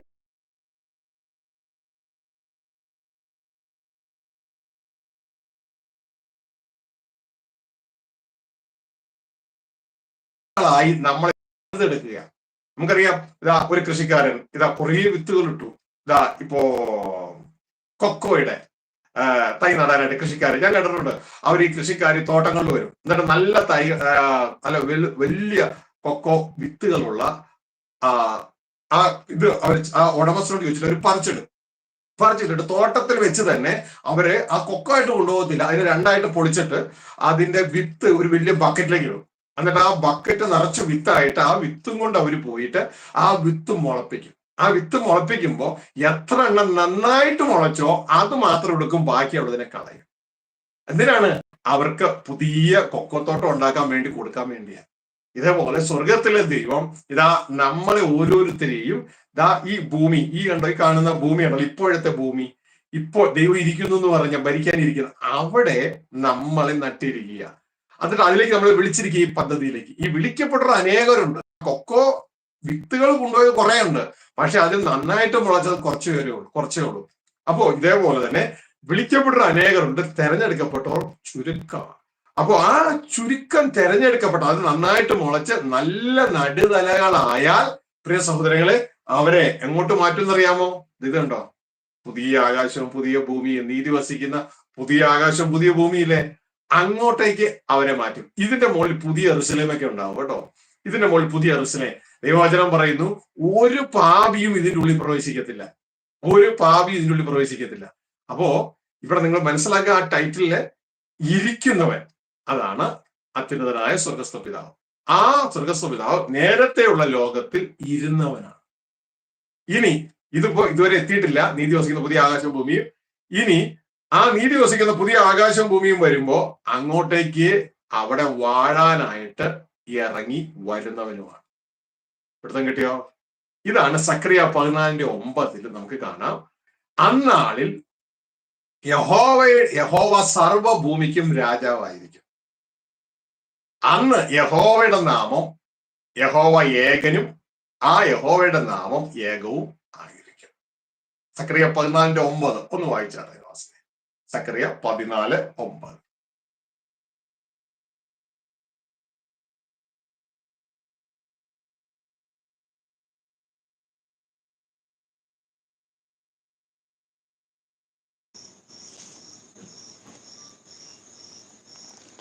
യഹോവ സർവഭൂമിക്കും രാജാവാകും. അന്നാളിൽ യഹോവ ഏകനും, അവന്റെ നാമം ഏകവുമായിരിക്കും. യഹോവ സർവഭൂമിക്കും രാജാവാകും. എന്നാൽ അന്നാളിൽ, ഇപ്പോഴല്ല, അന്നാളിൽ യഹോവ സർവഭൂമിക്കും രാജാവാകും. അന്ന് യഹോവ ഏകനും, അവന്റെ നാമം ഏകവും ആയിരിക്കും. ഇത് ഈ വരാൻ പോകുന്ന ആ ഭൂമിയിലെ ആ സംഭവമാണ്. അപ്പോ ഇന്നെങ്ങനെയാ? ഇന്ന് അങ്ങനെയല്ല. യഹോവ സർവഭൂമിക്കും, യഥാർത്ഥ യഹോവയാണ് ഒരു ഉടമസ്ഥനെങ്കിലും ഇതാ യഹോവയ്ക്ക് ഭൂമിയുടെ രാജാവാകാൻ പറ്റുന്നില്ല. ഉടമസ്ഥനാണ്, പക്ഷെ രാജാവാകാൻ പറ്റുന്നില്ല. പിന്നെ യഹോവ കാലാകാലങ്ങളിൽ ഭൂമിയെ വാഴാൻ ശ്രമിക്കുന്നത് മുഖാന്തരങ്ങളിലൂടെയാണ്. മുഖാന്തരങ്ങൾ അപ്പോൾ ശ്രദ്ധിച്ചോളണം, മുഖാന്തര ഭരണത്തിലൂടെയാണ് യഹോവ കാലാകാലങ്ങളിൽ ഭൂമിയെ വാഴാൻ ശ്രമിച്ചിരുന്നത്. എന്നാൽ ഈ ഭൂമിയുടെ ഭരണം ഇന്ന് യഥാർത്ഥത്തിൽ മനുഷ്യൻ ചെയ്യുന്നതായിട്ട് നമ്മൾ തോന്നുന്നുവെങ്കിലും മനുഷ്യനല്ല. ദൈവത്തിന്റെ വചനം പറയുന്നു, ഭൂമിയുടെ മുകളിലുള്ള ഭരണതലമായ ലോകം, അത് ആത്മമണ്ഡലമാണ്. ലോകം, സർവ്വലോകവും പിശാചിന്റെ, ദുഷ്ടന്റെ കയ്യിലിരിക്കും. ഹല്ലേലൂയ. ദുഷ്ടന്റെ കയ്യിലിരിക്കുക, പിശാചിന്റെ കയ്യിലിരിക്കുക. വാക്യങ്ങളൊക്കെ നമുക്ക് പുറകെ എടുത്ത് വായിക്കുക, അല്ലെങ്കിൽ എല്ലാം കൂടി നമ്മൾ എത്തിച്ചേരത്തില്ല. അപ്പോ ദുഷ്ടന്റെ കയ്യിലിരിക്കുക. അപ്പോ ഇന്ന് ഇത് ദുഷ്ടന്റെ കയ്യിലിരിക്കുന്നത് കൊണ്ട് യഹോവ തന്റെ സിംഹാസന സ്വർഗത്തെ സ്ഥാപിച്ചിരുന്ന സകലത്തെയും വാഴുന്നുവെങ്കിലും ഭൂമിയെ വാഴാൻ പറ്റുന്നില്ല. ഇതുകൊണ്ടാണ് യേശു കർത്താവിലൂടെ നമ്മളോട് ഒരു പ്രാർത്ഥന പ്രാർത്ഥിക്കാൻ പറഞ്ഞു. ഓർക്കുന്നുണ്ടോ? എന്താണ് ആ പ്രാർത്ഥനയുടെ അർത്ഥം? യഹോവയാം ദൈവത്തിന്റെ ഭരണം ഭൂമിയിൽ വരണമേ എന്നാണ് ആ പ്രാർത്ഥനയുടെ അർത്ഥം. ഹല്ലേലൂയ. യഹോവയാം ദൈവത്തിന്റെ ഭരണം ഭൂമിയിൽ വരണം.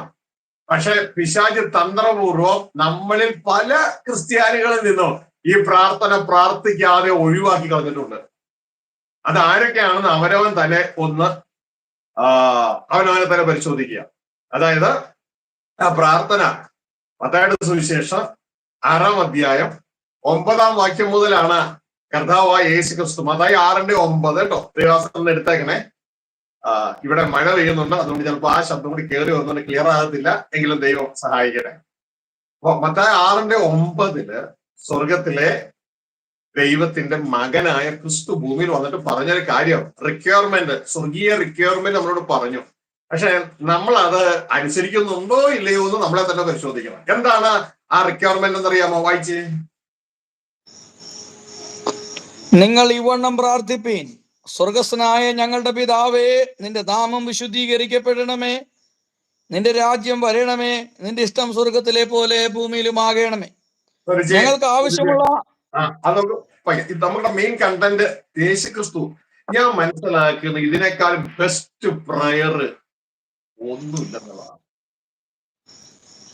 ഈ പ്രയറിനെ വലിയ ഒരു വിവാദം കുമ്പനാട് കൺവെൻഷൻ നടന്നു ഞാൻ കേൾക്കാനായിട്ട് ഇടയായി. വത്സൻ അബ്രഹാം എന്ന് പറയുന്ന ഒരു പാസ്റ്റർ, ആ പാസ്റ്റർ ഈ കർത്താവ് പഠിപ്പിച്ച ഈ പ്രാർത്ഥന പ്രസംഗിച്ചിട്ട് കുമ്പനാട് കൺവെൻഷനിൽ പറഞ്ഞു, ഇതാണ് ഏറ്റവും ബെസ്റ്റ് പ്രയർ എന്ന് പറഞ്ഞു. അപ്പൊ അദ്ദേഹത്തിനെതിരെ വിമർശനങ്ങൾ ഉണ്ടായിട്ടുണ്ടെന്നൊക്കെ ഞാൻ കേട്ടിട്ടുണ്ട്. അദ്ദേഹം പറഞ്ഞത് അദ്ദേഹത്തിന് കിട്ടിയ വെളിപ്പാടാ. എന്റെ ചിന്തയില് ഇതിനേക്കാളും ബെസ്റ്റ് പ്രയർ വേറെ ഇല്ല. ഏറ്റവും ദൈവത്തിന്റെ ഇഷ്ടം നടപ്പിലാക്കുന്ന എന്താണ് ദൈവം ആഗ്രഹിക്കുന്നത് എന്നാണ് ദൈവോത്തരം പറഞ്ഞു തന്നത്. എന്നാൽ ഇത് ഇങ്ങനെ തന്നെ മനസ്സിലാക്കിയിട്ട് നാം ഇത് ചൊല്ലിക്കൊണ്ടിരിക്കാനല്ല, നാം ആത്മാർത്ഥതയോടെ പ്രാർത്ഥിക്കുന്നെങ്കിൽ നമ്മൾ ദൈവ ഇഷ്ടം നിറവേറ്റാനാണ് പ്രാർത്ഥിക്കുന്നത്. എന്താണ് അവിടെ പറഞ്ഞത്?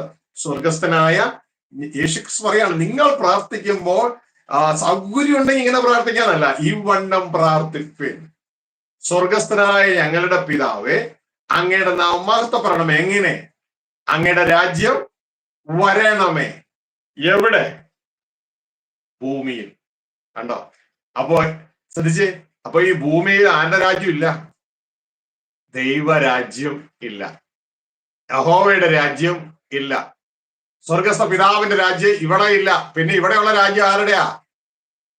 മരിച്ചു പോകുന്ന മനുഷ്യന്റെയും അവനെ നിയന്ത്രിക്കുന്ന സർവ്വലോകവും പിശാചിന്റെ ദുഷ്ടന്റെ കയ്യിൽ കിടക്കുന്നു. അവന്റെ രാജ്യം ഇവിടെയുള്ള. അതുകൊണ്ടാണ് പിശാച് നമ്മളെ തെറ്റിക്കുന്ന, സർവ്വലോകത്തെയും തെറ്റിച്ച് കളയുക. അപ്പോ പ്രിയ സഹോദരങ്ങളെ, ഇന്ന് ഈ ഭൂമി ദൈവത്തിന്റെ ഉടമസ്ഥതയിലുള്ളതാണെങ്കിലും ദൈവത്തിന്റെ ഭരണം ഇവിടെയില്ല. ദൈവത്തിന്റെ ഭരണമില്ല. സ്വകേന്ദ്രീകൃതരായ മനുഷ്യരെ പാപത്തിൽ വീഴിച്ച് സ്വകേന്ദ്രീകൃതമായ തലത്തിലേക്ക് വീഴിച്ച പിശാചുമാണ് ഇവിടെ വാഴുന്നത്. എന്നാൽ മനുഷ്യൻ എങ്ങനെയാണ് യഥാർത്ഥ ദൈവപുത്രന്മാരായ മനുഷ്യൻ പ്രവർത്തിക്കേണ്ടത്? അവര് പ്രവർത്തിക്കുന്നത് ഗോഡ് ഹെഡ് ഓപ്പറേഷനിലാണ്. അതായത് ദൈവം ഹെഡായിക്കൊണ്ട് അവരെ ശരീരമായി ഉപയോഗിക്കുന്ന ഒരു പ്രവർത്തനമാണ് ദൈവപുത്രന്മാരിൽ ഉള്ളത്. ഹല്ലേലൂയ. ആ പ്രവർത്തനം ഒരു ത്രിയേക പ്രവർത്തനമാണ്. അതിനെ ബൈബിളിൽ ഇട്ടിരിക്കുന്ന പേര് ലോ ഓഫ് ദ സ്പിരിറ്റ് എന്നാണ്. മറ്റൊരു പേരെന്ന് പറയുന്നത് സ്വാതന്ത്ര്യത്തിന്റെ ന്യായപ്രമാണം എന്നാണ്. ഈ പ്രവർത്തനം ഈ ഭൂമിയിൽ ഉണ്ടായിരുന്നത് ഒരാള് ആദമായി. ആദം ഹവ്വ ആ പ്രവർത്തനം സ്റ്റോപ്പായി പോയി. പിശാച് അതിനെ തട്ടിച്ചു കളഞ്ഞു. തുടർന്ന് ആ പ്രവർത്തനം ഇവിടെ വന്നത് നമുക്ക് കാണാൻ പറ്റും ദൈവത്തിന്റെ പുത്രനായ ക്രിസ്തുവിലാണ്. God head operation. നിങ്ങൾക്ക് കാണാം, കൊളോസ്യ ലേഖനം 2:9 വരുമ്പോ ദൈവത്തിന്റെ വചനം പറയുന്നു, ദൈവത്തിന്റെ സർവസമ്പൂർണതയും ദേഹരൂപമായി ക്രിസ്തുവിൽ വസിക്കുന്നു. ബോഡി രൂപത്തിൽ ക്രിസ്തുവിൽ വസിക്കുന്നു. ദൈവത്തിന്റെ സർവസമ്പൂർണത എന്ന് പറയുമ്പോൾ ഇംഗ്ലീഷിൽ എഴുതിയിരിക്കുന്നത് കംപ്ലീറ്റ് ഗോഡ് ഹെഡ് ക്രിസ്തുവിൽ വസിക്കുന്നു. ആ ഒരു തലത്തിലാണ് എഴുതിയിരിക്കുന്നത്. വായിച്ചാട്ടെ, 2 കൊളോസ്യ ലേഖനം 2:9 വായിക്കും. അവനിലല്ലോ ദൈവത്തിന്റെ സർവസമ്പൂർണതയും ദേഹരൂപമായി വസിക്കുന്നത്. ഹല്ലേലൂയ. ദേവാസന്റെ ഇംഗ്ലീഷ് ഉണ്ടോ? അല്ലെങ്കിൽ ഞാനിവിടെ വായിക്കും. വായിച്ചു. ഒരു സെക്കൻഡ് എടുത്തോട്ടെ.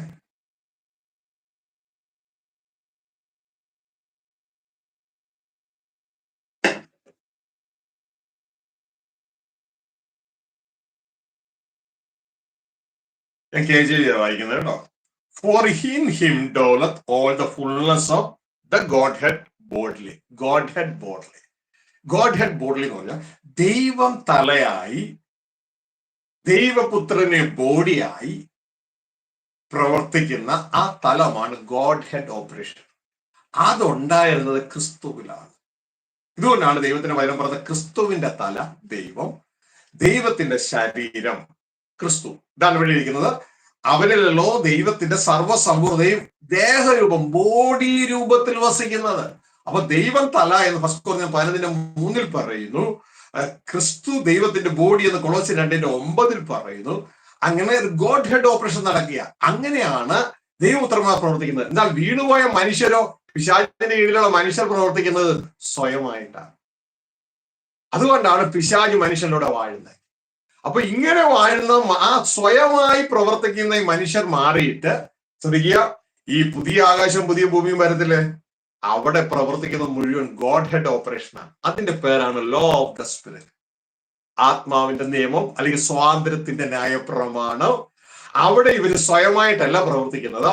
അവരുടെ സ്വയം എന്ന് പറയുന്നത് ക്രിസ്തയേശുവിൽ ദൈവമാണ് അവരുടെ സ്വയം. അവർ ആരംഭിക്കുന്നത് ദൈവത്തിൽ നിന്നായിരിക്കും.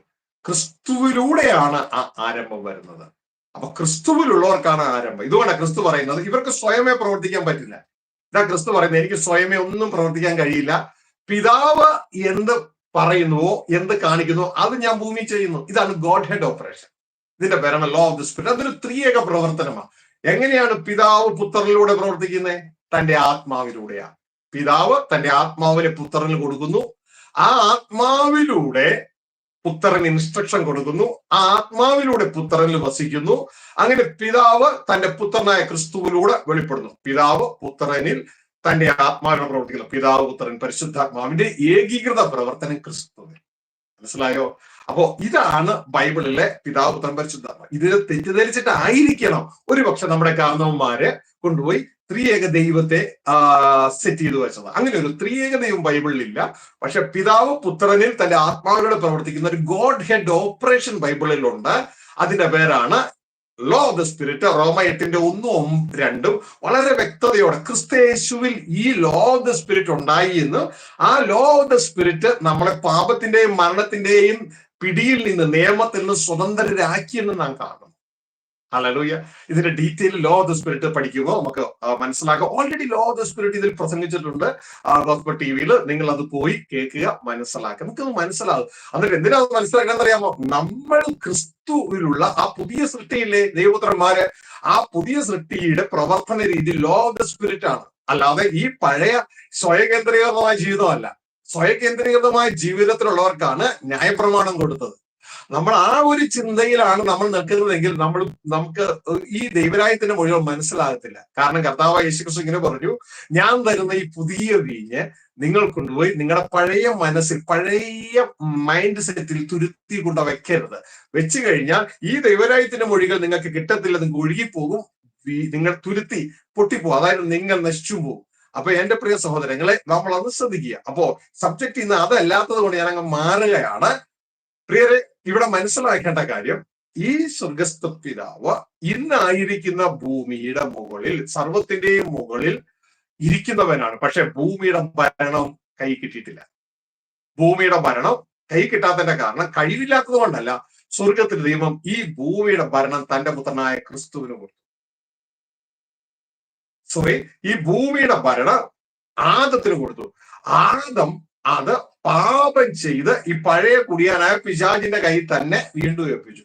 തുടർന്ന് സ്വർഗത്തിലെ ദൈവം ഈ ഭൂമിയുടെ ഭരണം മുഴുവൻ ക്രിസ്തുവിനെ ഏൽപ്പിക്കുകയാണ്.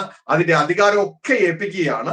ക്രിസ്തു അത് കാൽവരി ക്രൂശിൽ വന്ന് ഈ ഭൂമിയിൽ വന്ന് കാൽവരി ക്രൂശിലെ യാഗത്തിലൂടെ ഇതാ പിശാചിനെയും ഈ ആദ്യ കുടിയാന്റെ മണ്ഡലത്തെ മുഴുവൻ തോൽപ്പിച്ച് ഇതാ ഇന്ന് ഈ അധികാരം ആരുടെ കയ്യിലുണ്ടെന്ന് അറിയാമോ? ഈ അധികാരം ക്രിസ്തുവിന്റെ കയ്യിലുണ്ട്. ഇതുകൊണ്ടാണ് യേശു ക്രിസ്തു മത്തായിയുടെ സുവിശേഷം 28-ാം അധ്യായത്തിൽ ഇങ്ങനെ പറയുവാനായിട്ട് ഇടയായത്, സ്വർഗത്തിലും ഭൂമിയിലും സകല അധികാരവും എനിക്ക് നൽകപ്പെട്ടിരിക്കുന്നു, ആകിയാൽ നിങ്ങൾ പുറപ്പെട്ട്. അപ്പോ ഈ അധികാരം ഇന്ന് ക്രിസ്തുവിന് കിട്ടിക്കഴിഞ്ഞു. എന്നാൽ ഇവിടെ അത് നമ്മൾ തിരിച്ചറിഞ്ഞിട്ട് നമ്മൾ ഓരോരുത്തരും ഇതാ ക്രിസ്തുവാണ് എന്റെ കർത്താവ് എന്ന് തിരിച്ചറിഞ്ഞ് സ്വർഗത്തിലെ അത്യുന്നതനായ ദൈവം ക്രിസ്തുവിനെയാണ് ഞങ്ങളുടെ കർത്താവ് ആക്കി വെച്ചിരിക്കുന്നതെന്ന് തിരിച്ചറിഞ്ഞ് അത് അംഗീകരിച്ച് അതനുസരിച്ച് സ്വർഗസ്ഥ പിതാവിന് നമ്മളോട് താമസിക്കാൻ തക്കവണ്ണം ഒരു വിശുദ്ധ ജീവിതത്തിലേക്ക് ക്രിസ്തുവിൽ നാം തിരിയുമ്പോഴാണ് നമ്മളെ സംബന്ധിച്ച് പിശാച് ആദ്യ കുടിയാൻ അവൻ പരാജയപ്പെടുന്നത്.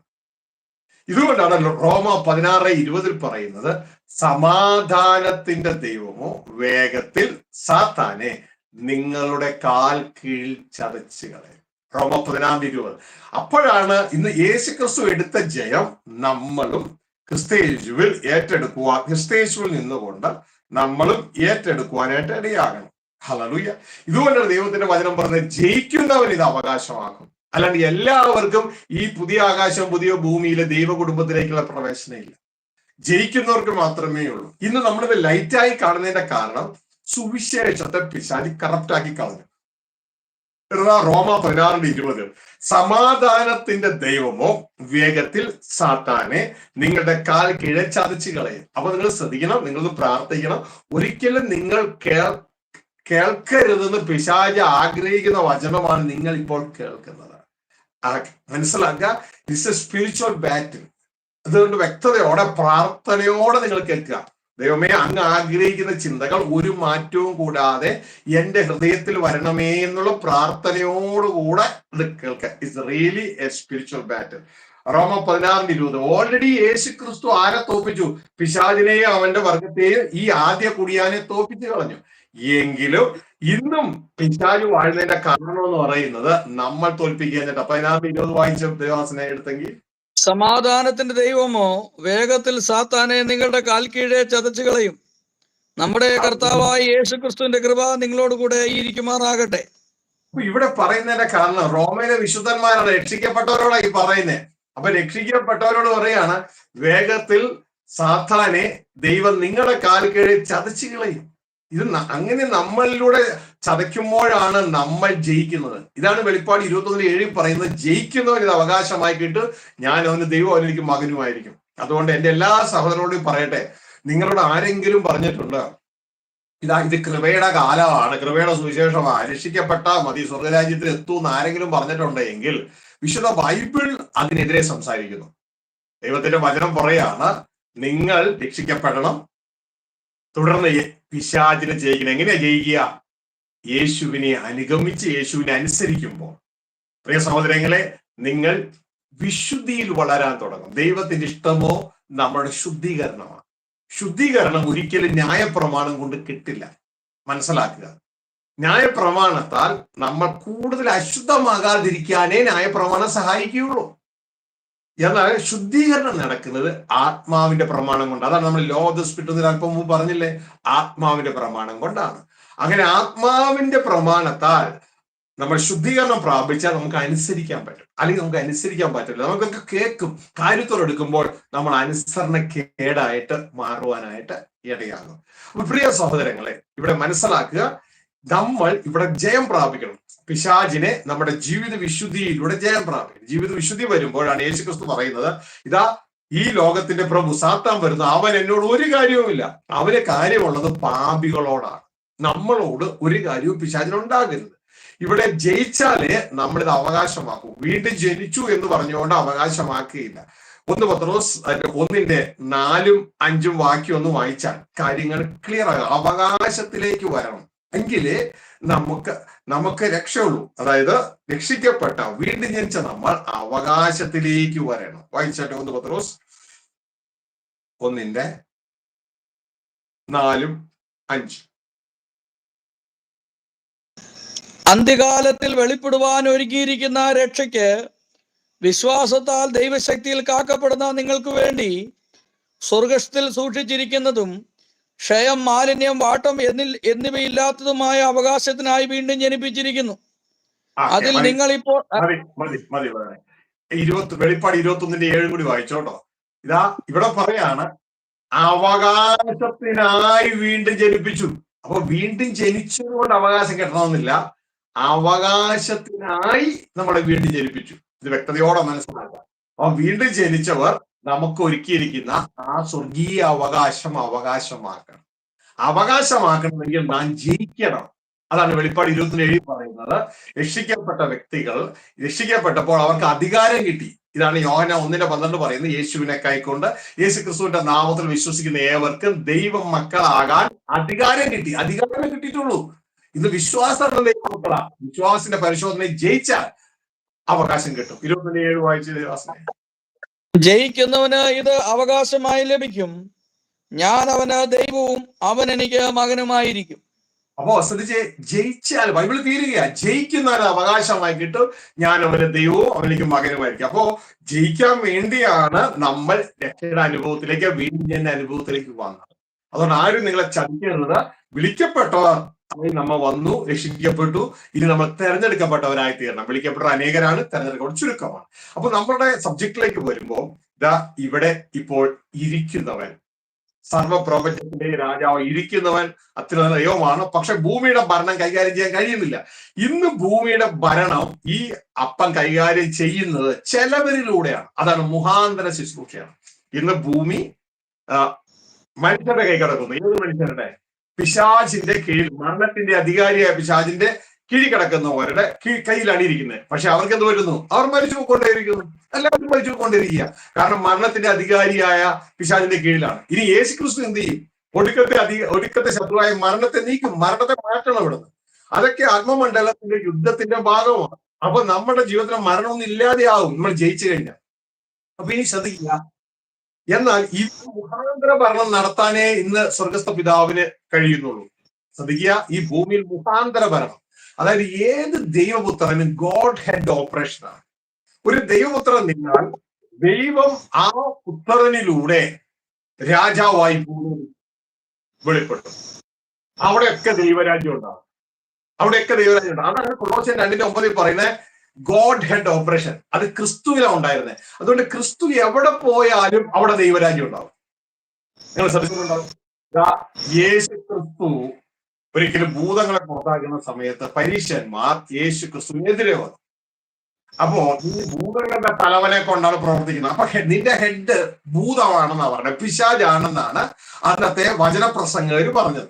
ഓക്കെ, നിന്റെ ഹെഡ് ആരാണ്? പിശാചാണ്. നീ പിശാജ് ഹെഡ് ഓപ്പറേഷൻ ആണ് ചെയ്തത്. എന്നാൽ യേശു അവിടെ ചെയ്തത് ഗോഡ് ഹെഡ് ഓപ്പറേഷൻ ആയിരുന്നു. ദൈവം തലയായിരുന്ന്, താൻ ശരീരമായിരുന്ന്, ദൈവം തന്റെ ആത്മാവിലൂടെ ഇതാ ഭൂതങ്ങളെ പുറത്താക്കിയായിരുന്നു. യേശു തിരിച്ചു പറഞ്ഞു, ഞാൻ പിശാജ് ഹെഡ് ഓപ്പറേഷൻ അല്ല ചെയ്യുന്നത്, ഗോഡ് ഹെഡ് ഓപ്പറേഷൻ ആണ്. എങ്ങനെയാ പറഞ്ഞേ? ഞാൻ ദൈവാത്മാവിനാൽ ഭൂതങ്ങളെ പുറത്താക്കുന്നതെങ്കിൽ ദൈവരാജ്യം നിങ്ങളുടെ ഇടയിൽ വന്നു. സ്പഷ്ട ശ്രദ്ധിച്ചില്ല. അപ്പൊ ദൈവരാജ്യത്തെ ഭൂമി കൊണ്ടുവരാൻ പറ്റുമോ? പറ്റും. ഒരു ദൈവപുത്രന് പറ്റും, മനുഷ്യർക്ക് പറ്റില്ല. ദൈവപുത്രന് പറ്റും. ഹല്ലേലൂയ. നീയും കുഞ്ഞെ ക്രിസ്തുവിൽ ഒരു ദൈവപുത്രനാണ് വീണ്ടും ജനിച്ച, നിനക്ക് പറ്റും. പക്ഷെ നിന്റെ ഓപ്പറേഷൻ മാറണം. മനുഷ്യന്റെ ഓപ്പറേഷൻ ക്രിസ്തു പ്രവർത്തിച്ച ഓപ്പറേറ്റിംഗ് സിസ്റ്റം കൊണ്ടുവരണം. എങ്കിലും നടക്കൂ. പക്ഷെ ഈ സന്ദേശം സഭയിലേക്ക് ജനത്തെ കിട്ടാൻ വിചാരിച്ച് സമ്മതിക്കുന്നില്ല. 2 Corinthians 4:4 പറയുന്നു, ഈ സന്ദേശം വരാതിരിക്കാൻ വേണ്ടി പിശാച് മനുഷ്യരുടെ മനസ്സുകൾ കുരുടാക്കി അവരെ കുരുടന്മാരാക്കി നടത്തുകയാണ്. വായിച്ചാട്ടെ മത്തായിയുടെ സുവിശേഷം 12. മുഖാന്തര ഭരണം എങ്ങനെയാണെന്നാണ് മനസ്സിലാക്കുന്നത് കേട്ടോ. ദൈവപുത്രന്മാരിലൂടെ ദൈവം മുഖാന്തര ഭരണം നടത്തുന്നത് എങ്ങനെയാണെന്നാണ് പറയുന്നത്. അതിന്റെ 12, 27, 28 വായിച്ചു. ഞാൻ ബയസ്ബൂലിനെ കൊണ്ട് ഉം. ഭൂതങ്ങളെ പുറത്താക്കുന്നു എങ്കിൽ നിങ്ങളുടെ മക്കൾ ആരെ കൊണ്ട് പുറത്താക്കുന്നു? അതുകൊണ്ട് അവർ നിങ്ങൾക്ക് ന്യായാധിപന്മാർ ആകും. ദൈവാത്മാവിൽ ഞാൻ ഭൂതങ്ങളെ പുറത്താക്കുന്നു എങ്കിലോ ദൈവരാജ്യം നിങ്ങളുടെ അടുക്കൽ വന്നെത്തിയിരിക്കുന്നു സ്പഷ്ടം. ശ്രദ്ധിച്ചേ, എന്റെ സഹോദരങ്ങളെ, ദേവദാസന്മാരെ, പാസ്റ്റർമാരെ, അച്ഛന്മാരെ, മെത്രാന്മാരെ, ഞാൻ പറയട്ടെ, ഈ ഒരു ഓപ്പറേഷൻ നമ്മളിലും ഉണ്ടാകും. ഇത് ക്രിസ്തുവിന്റെ ഓപ്പറേഷനാ. ക്രിസ്തു ദൈവരാജ്യം ഭൂമി കൊണ്ടുവന്നു. ദൈവരാജ്യം പുറമെ, നമ്മുടെ ശരീരത്തിന്റെ പുറമെയുള്ള ഇന്ത്യ, പാകിസ്ഥാൻ, USA, കാനഡ പോലെയല്ല. അത് നമ്മുടെ ഉള്ളിലാണ്. അത് നമ്മുടെ ഉള്ളിൽ നിന്നാണ് പുറത്തേക്ക് വരുന്നത്. അവിടെ ദൈവം നമ്മുടെ ഹെഡായി മാറും. തന്റെ ആത്മാവിലൂടെ തന്റെ ചിന്തകൾ നമുക്ക് തരും. ആ ചിന്തകളെ നമ്മൾ ഓപ്പറേറ്റ് ചെയ്യുമ്പോൾ ദൈവരാജ്യം ഭൂമിയിലായി. ഇമ്മാനുവൽ, ദൈവ മനുഷ്യരോട് കൂടെയായി. ഈ ഒരു തരം മനസ്സിലാക്കണം. ഇത് ദൈവത്തിന്റെ ഡയറക്റ്റ് ഭരണമല്ല, ഇൻഡയറക്റ്റ് ഭരണമാണ്, മുഖാന്തര ഭരണമാണ്. ഇത് നമ്മൾ തിരിച്ചറിയണം. ദാ ഇവിടെ പരീക്ഷമാര് പറഞ്ഞത്, നീ ബെൽസെബൂലിനെ കൊണ്ട്, അതായത് പിശാചുക്കളുടെ തലവനെ കൊണ്ടാണ് ഭൂതങ്ങളെ പുറത്താക്കുന്നത്. യേശുക്രിസ്തു യഥാർത്ഥത്തിൽ അത്യുന്നതനായ ദൈവം തലയായി നിന്നുകൊണ്ടാണ് ഭൂതങ്ങളെ പുറത്താക്കുന്നത് എന്ന് യേശുക്രിസ്തുവിന് എതിരെ പറഞ്ഞപ്പോ യേശുക്രിസ്തു പറയാണ്, ഞാൻ ഭൂതങ്ങളെ പുറത്താക്കുന്നത് പിശാചിനെ കൊണ്ടല്ല, ദൈവാത്മാവിനാൽ ഞാൻ ഭൂതങ്ങളെ പുറത്താക്കുന്നു എങ്കിലോ. ഞാൻ ഭൂതങ്ങളെ പുറത്താക്കുന്നത് എന്റെ തല പിശാചായിരുന്നു കൊണ്ടല്ല, എന്റെ തല അത്യുന്നതനായ ദൈവമായിരുന്നുകൊണ്ട് ആ ദൈവം തന്റെ ആത്മാവിനാൽ എനിക്ക് തരുന്ന ഇൻസ്ട്രക്ഷനിലൂടെ, ആത്മാവിൽ എന്റെ ഉള്ളിൽ വസിക്കുന്നതിലൂടെയാണ് ഞാൻ ഭൂതങ്ങളെ പുറത്താക്കുന്നത്. അതാണ് യേശു പറയുന്നത്, ഞാൻ ദൈവാത്മാവിലെ ഭൂതങ്ങളെ പുറത്താക്കുന്നെങ്കിലോ ദൈവരാജ്യം നിങ്ങളുടെ അടുക്കൽ വന്നെത്തിയിരിക്കുന്നു സ്പഷ്ടം. അപ്പൊ യേശു പഠിപ്പിച്ച പ്രാർത്ഥന എന്താ നമ്മളോട്? സ്വർഗസ്ഥനായ ഞങ്ങളുടെ പിതാവേ, അങ്ങയുടെ രാജ്യം വരയണമേ. എവിടെ? ഭൂമിയിൽ. കണ്ടോ? അപ്പൊ യേശുവിലൂടെ ദൈവരാജ്യം ഭൂമിയിൽ വരുന്നത് കണ്ടോ? ഓരോ ദൈവപുത്രനിലൂടെയും ദൈവരാജ്യം ഭൂമിയിൽ വരും. എങ്ങനെ? ഈ ഓപ്പറേറ്റിംഗ് സിസ്റ്റം യേശു ഉപയോഗിച്ചത് ഉപയോഗിക്കണം. നമ്മൾ ഉപയോഗിക്കുന്ന ഓപ്പറേറ്റിംഗ് സിസ്റ്റം സെൽഫ് സെന്റേഡ് ആണ്. യേശു ഉപയോഗിച്ച ഓപ്പറേറ്റിംഗ് സിസ്റ്റം, ഉപയോഗിക്കുന്ന ഓപ്പറേറ്റിംഗ് സിസ്റ്റം ഗോഡ് സെന്റേഡ് ആണ്. എങ്ങനെയാണ് പ്രവർത്തിക്കുന്നത്? ദൈവം തന്റെ ആത്മാവിനെ നമുക്ക് തരുന്നതിലൂടെയാണ് ആ ഒരു ഓപ്പറേഷൻ നമ്മളിൽ സാധ്യമാകുന്നത്. പക്ഷെ വീണ്ടും സ്വകേന്ദ്രീകൃത ജീവിതത്തിലാണ് നാം ജീവിക്കുന്നതെങ്കിൽ നമ്മളിൽ അത് സാധ്യമാകത്തില്ല. ഇതാ യേശു പറഞ്ഞ്, ഞാൻ തരുന്ന പുതിയ വീഞ്ഞു കൊണ്ടുവരുന്ന പഴയ തുരുത്തിയിലാണ്, സ്വകേന്ദ്രീകൃത ജീവിതത്തിലാണ് വെക്കുന്നതെങ്കിൽ ഇതൊന്നും വർക്ക് ചെയ്യത്തില്ല. അതുകൊണ്ട് മക്കളെ, നിങ്ങൾ ലോ ഓഫ് ദ സ്പിരിറ്റ് എന്താണെന്ന് പഠിക്കുക, അത് മനസ്സിലാക്കി യേശുവിൽ ഉപയോഗിച്ചിരുന്ന ഈ പ്രവർത്തന രീതി പഠിച്ച് അത് നിങ്ങൾ ഓപ്പറേറ്റ് ചെയ്യുന്നതിൽ ഈ കാര്യങ്ങൾ സാധിക്കാനായിട്ട് ഇടയാകും. അപ്പോ എന്റെ പ്രിയ സഹോദരങ്ങളെ, ഇനി നാം മനസ്സിലാക്കുന്ന കാര്യം എന്ന് പറയുന്നത്, ഇവിടെ സംഭവിക്കാൻ പോകുന്നത്, ഈ ഭൂമിയിൽ സംഭവിക്കാൻ പോകുന്നത്, സ്വർഗത്തിലെ നമ്മുടെ അപ്പച്ചൻ തന്റെ ഏകപുത്രനായ ക്രിസ്തുവിനെ ഭൂമിയിലേക്ക് അയച്ചിട്ട്, ഇതാ ദുഷ്ടനായ, എന്തിനാ വന്നേ?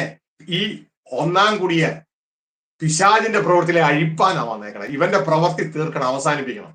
അത് കാൽവരിയിൽ താൻ വ്യക്തിപരമായി പിശാചിനെ തോൽപ്പിച്ചു. ഇനി നമ്മളാണ് പിശാചിനെ കാൽ കീഴിലാക്കേണ്ടത്. അതിന് വേണ്ടത് നാം ഓരോരുത്തരും യേശുവിനെ കർത്താവ് നമ്മുടെ തലയായി സ്വീകരിച്ച് തുടർന്ന് യേശുവിനെ അനുസരിച്ച് ജീവിക്കണം. അവിടെ ചുമ്മാ ഞാൻ യേശുവിന്റെ ആളാ, ഞാൻ CPM-ന്റെ ആളാ, കോൺഗ്രസിന്റെ ആളാ, ഞാൻ യേശുവിന്റെ ആളാന്ന് പറഞ്ഞാൽ എന്നിട്ട് കാര്യമില്ല. അങ്ങനെ യേശുവിന് വേണ്ടത് അണികളെ അല്ല വേണ്ടത്. യേശുവിന് വേണ്ടത് തന്റെ ബോഡിയെയാണ്, ബോഡി ഓഫ് ക്രൈസ്റ്റ്. മനസ്സിലായോ? ഇതപ്പോ സാജു അവിടെ ഇരിക്കുന്നു, ഷാജി ഇവിടെ ഇരിക്കുന്നു. ഈ രണ്ട് തലകൾ, ഷാജിക്ക് വേണ്ടത് പ്രവർത്തിക്കാൻ ഒരു ബോഡിയാണ്. ഇതുണ്ട് ഈ ഷാജിയുടെ ബോഡി. സാജുവിന് വേണ്ടത്, സാജുവിന് ഒരു ബോഡിയാണ്. ബോഡി ഉണ്ടെങ്കിലേ പ്രവർത്തിക്കാൻ പറ്റൂ. അതുകൊണ്ട് ബോഡി താൻ്റെ വഴിക്ക് പോയി കഴിഞ്ഞാൽ ഒരു കാര്യമില്ല. നമ്മളിന്ന് ക്രിസ്തുവിന്റെ ബോഡി ആയിരിക്കണം സഭ. ക്രിസ്തു തലയായ ക്രിസ്തു പറയുന്നത് ബോഡി ചെയ്യണം. അങ്ങനെ ചെയ്യണമെങ്കിൽ അത് ത്രിയേക പ്രവർത്തനത്തിനെതിരെ ഗോഡ് ഹെഡ് ഓപ്പറേഷനെ കഴിയത്തുള്ളൂ. അതിലേക്ക് വരുന്ന ഒരു കൊച്ചുകൂട്ടം ജനം ഈ പ്ലാനറ്റിൽ ഉണ്ടാവും. അവരാണ് യഥാർത്ഥത്തിൽ ദൈവത്തിന്റെ നടുതലകൾ. മനസ്സിലായോ? ദൈവത്തിന്റെ നടുതല. ആ നടുതലകളെ നട്ടുകൊണ്ടുള്ള പുതിയ ലോകമാണ് ഇത്. നോക്കി, വേണ്ടോ? ഈ പുതിയ ആകാശം, പുതിയ ഭൂമി. ഇവിടെ പിശാചുമില്ല, ഒന്നുമില്ല, മരണമില്ല. ഇവിടെ ദൈവം നമ്മോട് കൂടെ വസിക്കും. ഇവിടെ കണ്ണുനീരില്ല, ദുഃഖമില്ല, മുറവിളില്ല. യഹോവ സർവ്വഭൂമിക്ക് രാജാവായിരിക്കും.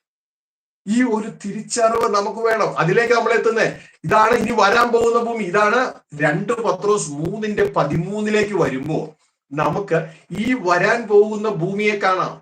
പക്ഷെ ഇത് പ്രതീക്ഷിച്ചിട്ടുള്ള ക്രിസ്തീയ വിശ്വാസികൾ വളരെ വിരളമാണെന്നേ, വളരെ വിരളമാണ്. ഇങ്ങോട്ടേക്കാണ് യഹോവയായ ദൈവം ഇറങ്ങി വരുന്നത്. ഹല്ലേലൂയ. അതിനു മുമ്പ് ക്രിസ്തുവിന്റെ വരവൊക്കെ ഉണ്ട്. ക്രിസ്തുവിന്റെ വരവൊക്കെ ഈ ഭൂമിയിലാ. ക്രിസ്തുവിന്റെ വരവല്ല ഈ ഭൂമിയിലാണ്. ക്രിസ്തുവിന്റെ രഹസ്യമായിട്ട് പരസ്യമാവട്ടെ അല്ല ഈ ഭൂമിയിലാ വരുന്നേ.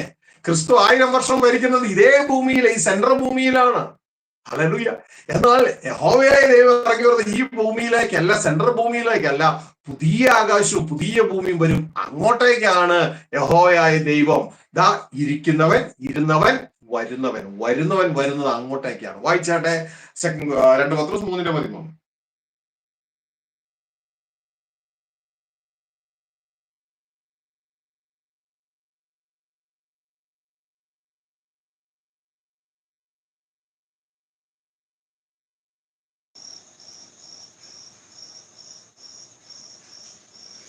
എന്നാൽ നാം അവന്റെ വാഗ്ദത്ത പ്രകാരം നീതി വസിക്കുന്ന പുതിയ ആകാശത്തിനും പുതിയ ഭൂമിക്കുമായിട്ട് കാത്തിരിക്കുന്നു. എന്റെ പ്രിയ സഹോദരങ്ങളെ, എത്ര ശ്രേഷ്ഠമായ വചനമാണ്. ദൈവത്തിന്റെ വാഗ്ദത്ത പ്രകാരം നാം വീണ്ടും ജനിച്ച മക്കൾ നീതി വസിക്കുന്ന പുതിയ ആകാശത്തിനും പുതിയ ഭൂമിക്കുമായി കാത്തിരിക്കുന്നു. സത്യമാണോ? കാത്തിരിക്കണം. ഹല്ലേലൂയ. നീതി അവിടെ വേറെ ഒന്നും വസിക്കുന്നില്ല. എല്ലാവരും നീതിമാന്മാരാണ്. അവിടെ അന്തരീക്ഷ ഭൂമി നീതിയാണ്, ആകാശം നീതിയാണ്, എല്ലാ നീതിയാ. യേശുക്രിസ്തു എന്താ ചെയ്യണേ? മൊത്തത്തിൽ എന്താ ചെയ്യണമെന്ന് അറിയോ നിങ്ങൾക്ക്? സ്വർഗത്തിൽ നിന്ന് തന്റെ പുത്രനെ അയച്ച് ഭൂമിയെ ക്ലീൻ ചെയ്യുന്നു, ഭൂമിയിലുള്ളവരെ ക്ലീൻ ചെയ്യുന്നു, ആകാശത്തെ ക്ലീൻ ചെയ്യുന്നു, സകലതും ക്ലീൻ ചെയ്യുന്നു. ആർക്ക് വരാൻ വേണ്ടിയാ ഇത് മൊത്തം ചെയ്യണേ? ദൈവത്തിന് നമ്മളെ കുറിച്ച് പറയാം. ദൈവത്തിന് ഇഷ്ടം നമ്മുടെ ശുദ്ധീകരണം, ക്ലീനിങ്. എന്തിനാ ഇതൊക്കെ ചെയ്യണേന്നേ? അത്യുന്നതനായ സ്വർഗസ്ഥ പിതാവിന് ഇങ്ങോട്ട് വരാൻ വേണ്ടിയാ ഇത് മൊത്തം. ശരിക്കും പറഞ്ഞാൽ ഒരു ക്ലീനിങ് കമ്പനി നടത്തുന്ന പോലെ യേശു ചെയ്യണേ. ക്ലീനിങ് കമ്പനി ദുഷ്ടനെ പിശാചിനെ മാറ്റിയിട്ട് മൊത്തം ക്ലീൻ ചെയ്യും. ഈ സമയത്ത് നമ്മളെ പിശാചിന്റെ അധികാരത്തിൽ പിടിച്ച് നമ്മളെ തന്റെ രക്തത്താൽ തന്റെ മരണത്താൽ നമ്മൾ സ്വതന്ത്രരാക്കി. എന്നിട്ട് നമ്മളോട് പറയാണ്, ഇതാ താൻ വിശുദ്ധനായിരിക്കും, നിങ്ങളെ വിളിച്ചാൽ വിശുദ്ധനായിരിക്കുന്നവർ നിങ്ങൾ വിശുദ്ധരായിരിക്കും. ശുദ്ധീകരണം കൂടാതെ ആരും ദൈവത്തെ കാണില്ല. ദൈവത്തിന് ഇഷ്ടം നമ്മുടെ ശുദ്ധീകരണം തന്നെ. ഹല്ലേലൂയ. എല്ലാം പറഞ്ഞു തരിക. പക്ഷെ നമുക്കിത് മനസ്സിലാകുന്നില്ല. എന്തിനാന്നേ? കാരണം നമ്മളുടെ അപ്പനും വസിക്കാൻ പോകുന്ന ഒരു ഭൂമിയിലേക്ക് ആകാശത്തിൽ നമ്മളെ കൊണ്ടുപോകുന്നേ. എന്നിട്ട് പറയണം, താൻ വിശുദ്ധനായിരിക്കുന്ന പോലെ നിങ്ങൾ വിശുദ്ധരാകണം, വിശുദ്ധി കൂടാതെ ആരും ദൈവത്തെ കാണത്തില്ല എന്നൊക്കെ യേശു വളരെ വ്യക്തതയോടെ പറഞ്ഞു. പക്ഷെ നമ്മൾ ഇതൊക്കെ ഇന്ന് ലൈറ്റ് ഗോസ്പൽ. കൃപയുണ്ടല്ലോ മക്കളെ, കൃപ ഒരു രക്ഷയില്ല. എന്റെ പൊന്നു മക്കളെ, കൃപ എന്ന് പറഞ്ഞാൽ മനുഷ്യന് അസാധ്യമായ ദൈവം സാധ്യമാക്കി തരുന്ന കൃപ, അല്ലാണ്ട് മനുഷ്യൻ അർഹിക്കാത്ത ദൈവം തരുന്നതല്ല. അതൊക്കെ നമ്മൾ തെറ്റായി പഠിച്ചതാ. യേശു വ്യക്തതയോടെ പറയാണ്, ഇത് മനുഷ്യർക്ക് അസാധ്യത, ദൈവത്തിന് സാധ്യം.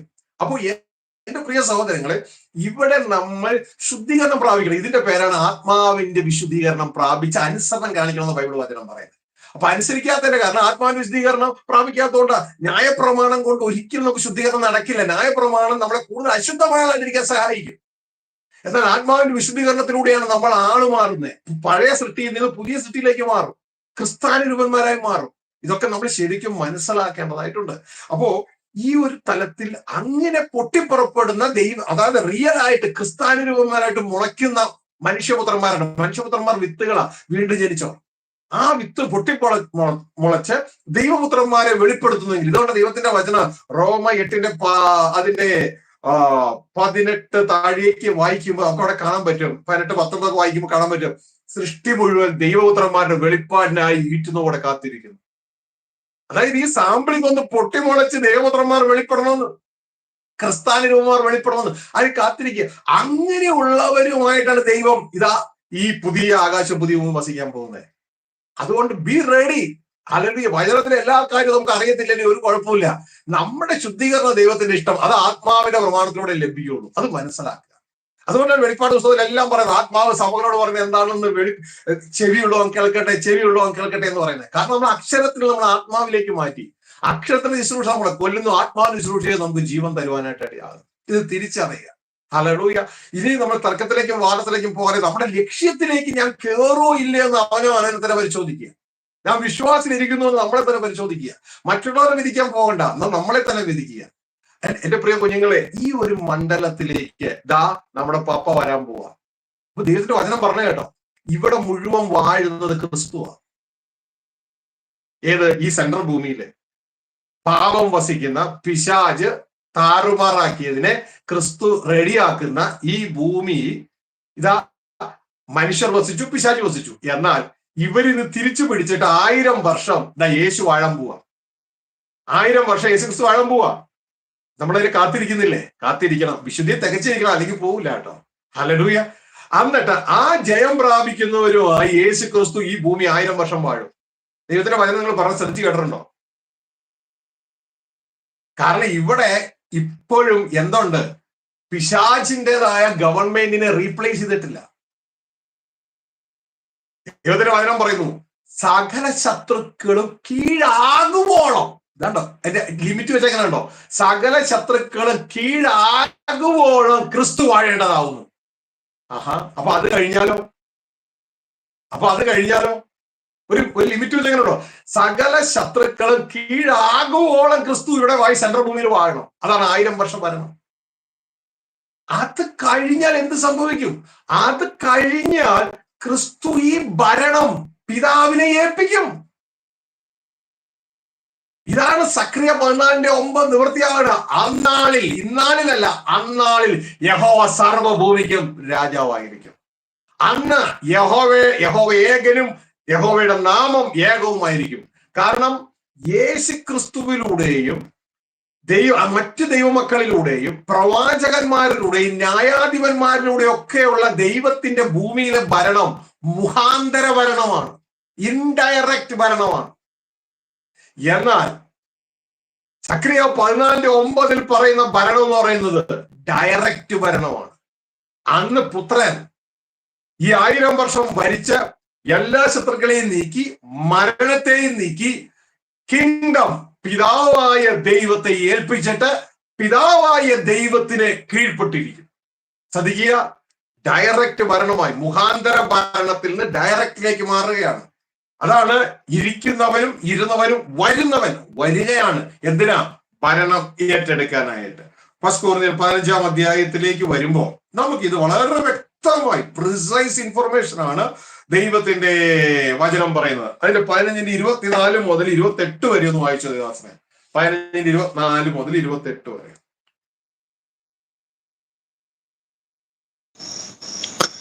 പിന്നെ അവസാനം അന്ന് അവൻ എല്ലാ വാഴ്ചയ്ക്കും അധികാരത്തിനും ശക്തിക്കും നീക്കം വരുത്തിയിട്ട് രാജ്യം പിതാവായ ദൈവത്തെ ഏൽപ്പിക്കും.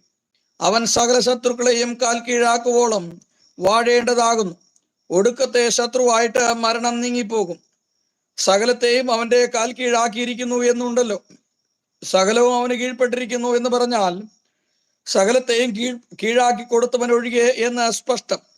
എന്നാൽ അവന് സകലവും കീഴ്പ്പെട്ട് വന്ന ശേഷം ദൈവം സകലത്തിലും സകലതുമാകേണ്ടതിന് പുത്രൻ താനും സകലവും തനിക്ക് കീഴാക്കി കൊടുത്തവന് കീഴ്പ്പെട്ടിരിക്കും. കണ്ടോ, മൊത്തം സംഭവങ്ങൾ അവിടെ പറഞ്ഞിട്ടുണ്ട്. 24 മുതൽ 28 വരെ മൊത്തം സംഭവങ്ങൾ പറഞ്ഞിട്ടുണ്ട്. അതായത് പിന്നെ അവസാനത്തിലേക്ക് വരികയാണ്. അവസാനത്തിലേക്ക് എങ്ങനെയാണ്? അന്ന് അവൻ എല്ലാ വാഴ്ചയ്ക്കും അധികാരത്തിനും ശക്തിക്കും നീക്കം വരുത്തിയിട്ട് രാജ്യം പിതാവായ ദൈവത്തെ ഏൽപ്പിക്കും. തന്റെ ഭരണം, ക്രിസ്തുവിനെ കുറിച്ച് പറഞ്ഞു, ക്രിസ്തു ഭരണം ഇതുവരെയും ഭരിച്ചിരുന്നു.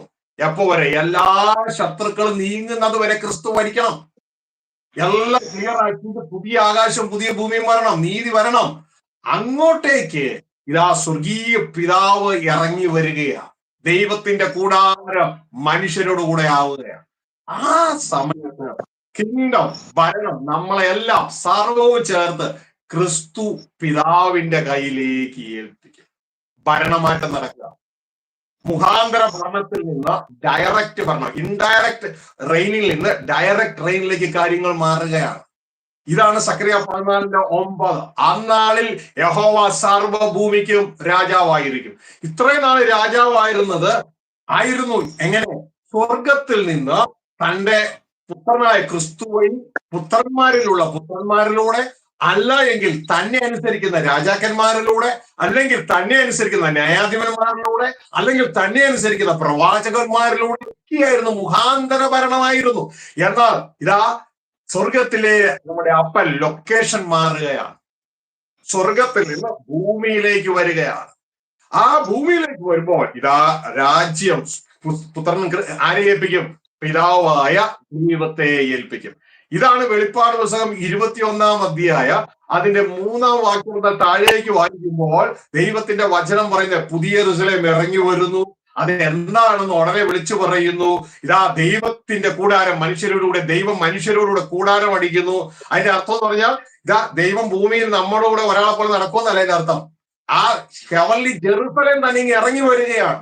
അത് ഗോഡ് സിറ്റി എന്ന് പറയുന്നത് ദൈവത്തിന്റെ വചനം. ഇതിനെക്കുറിച്ച് പറയുന്ന ഒരു കാര്യം എന്ന് പറയുന്നത്, അബ്രഹത്തെ വിട്ടുപിരിഞ്ഞ ശേഷം ഉൽപ്പത്തി പുസ്തകം 14-ാം അധ്യായത്തിൽ പറയുന്നത്, ലോത്ത് അബ്രഹത്തെ വിട്ടുപിരിഞ്ഞ ശേഷം ദൈവം അബ്രഹത്തോട് പറഞ്ഞു, നീ ഇതിലേക്ക് തെക്കോട്ടും കിഴക്കോട്ടും വടക്കോട്ടും പടിഞ്ഞാറോട്ടും നോക്കുക, നീ കാണുന്ന ദേശമൊക്കെ ഞാൻ നിനക്ക് അവകാശമായി തരുമെന്ന് പറഞ്ഞു.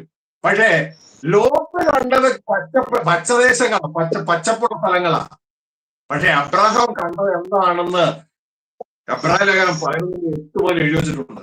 അവിടെ എഴുതി വെച്ചിരിക്കുകയാണ്, ഇതാ അബ്രഹാം വാഗ്ദത്ത ദേശത്തെത്തി, കനാനിലെത്തി, എന്നിട്ടും തനിക്ക് തൃപ്തിയില്ല. കാരണം താൻ കണ്ടത് വേറെ ഒന്നുമല്ല, ഈ പുതിയ യെരൂശലേമാണ് താൻ കണ്ടത്. ദൈവം ശില്പിയായി നിർമ്മിച്ച ആ പുതിയ യെരൂശലേമിനെ താൻ കണ്ടത്. അതുകൊണ്ട് കനാനിൽ വാഗ്ദത്തം ലഭ്യമാകേണ്ട മക്കളുമായിട്ട് കനാനിൽ വന്നിട്ട് അന്യനായി പരദേശിയായ വാക്കുക, കൂടാരങ്ങളിൽ പാർക്കുക. അപ്പോ ദൈവം ഇറങ്ങി വരിക എങ്ങനെ? പുതിയ യെരൂശലേം ഇറങ്ങി വരികയാ താഴേക്ക്. അതിനാ പറയാണ്, ദൈവം മനുഷ്യരോടുകൂടെ കൂടാരമടിക്കാൻ പോവുക. ആ ഭാഗം കൂടി വായിച്ചിട്ട് നമുക്ക് ഇവിടെ തിരിച്ചു വരാം. വെളിപ്പാട് പുസ്തകം 21-ാം അധ്യായം. ബൈബിൾ തീരുകയാ. നാം നീതി വസിക്കുന്ന പുതിയ ആകാശത്തിനും പുതിയ ഭൂമിക്ക് കാത്തിരി 21-1 മുതൽ 3 വരെ വായിച്ചു. 1 മുതൽ 3 വരെ ഈ സംഭവം, ആ പ്രവചനം നിവൃത്തിയാകുന്നത് കാണാൻ കഴിയും അവിടെ. ഞാൻ പുതിയ ആകാശവും പുതിയ ഭൂമിയും കണ്ടു.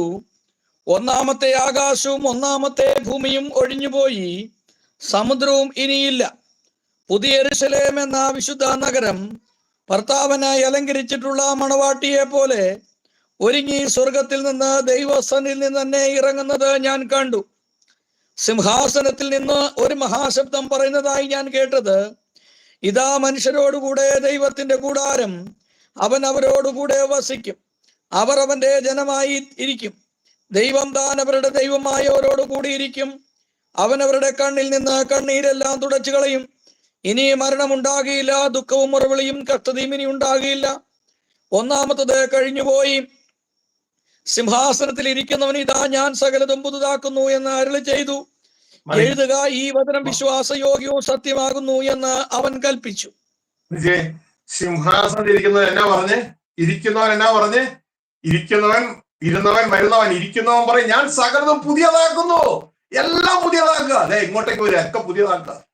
ഹല്ലേലൂയ. പുതിയ ആകാശം, പുതിയ ഭൂമി, ക്രിസ്തുവിലുള്ള പുതിയ സൃഷ്ടിപ്പ്, ദൈവത്തിന്റെ മക്കൾ സകലതും പുതിയതാക്കുക. എന്റെ മക്കളെ, ദൈവം വന്നിട്ട് ഇതിന് വിശ്വസിക്കാത്തവരോട് പറയുക, ഇത് വിശ്വാസയോഗ്യമായ വചനമാണെന്ന് പറയണേ. ആ തീർത്ഥം എങ്ങനെയാ? ഇത് വിശ്വാസയോഗ്യമായ വചനം, ഞാൻ സകലതും പുതിയതാക്കുന്നു. അവിടെ പറയാണ്, ഇതാ പുതിയ ആകാശവും പുതിയ ഭൂമിയും കണ്ടു.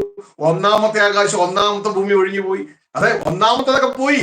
ഇതാ സമുദ്രം ഇനിയില്ല. ഈ മണ്ഡലത്തിന് സമുദ്രം ഇല്ല കേട്ടോ. ഇവിടെ സമുദ്രം ഇനിയില്ല.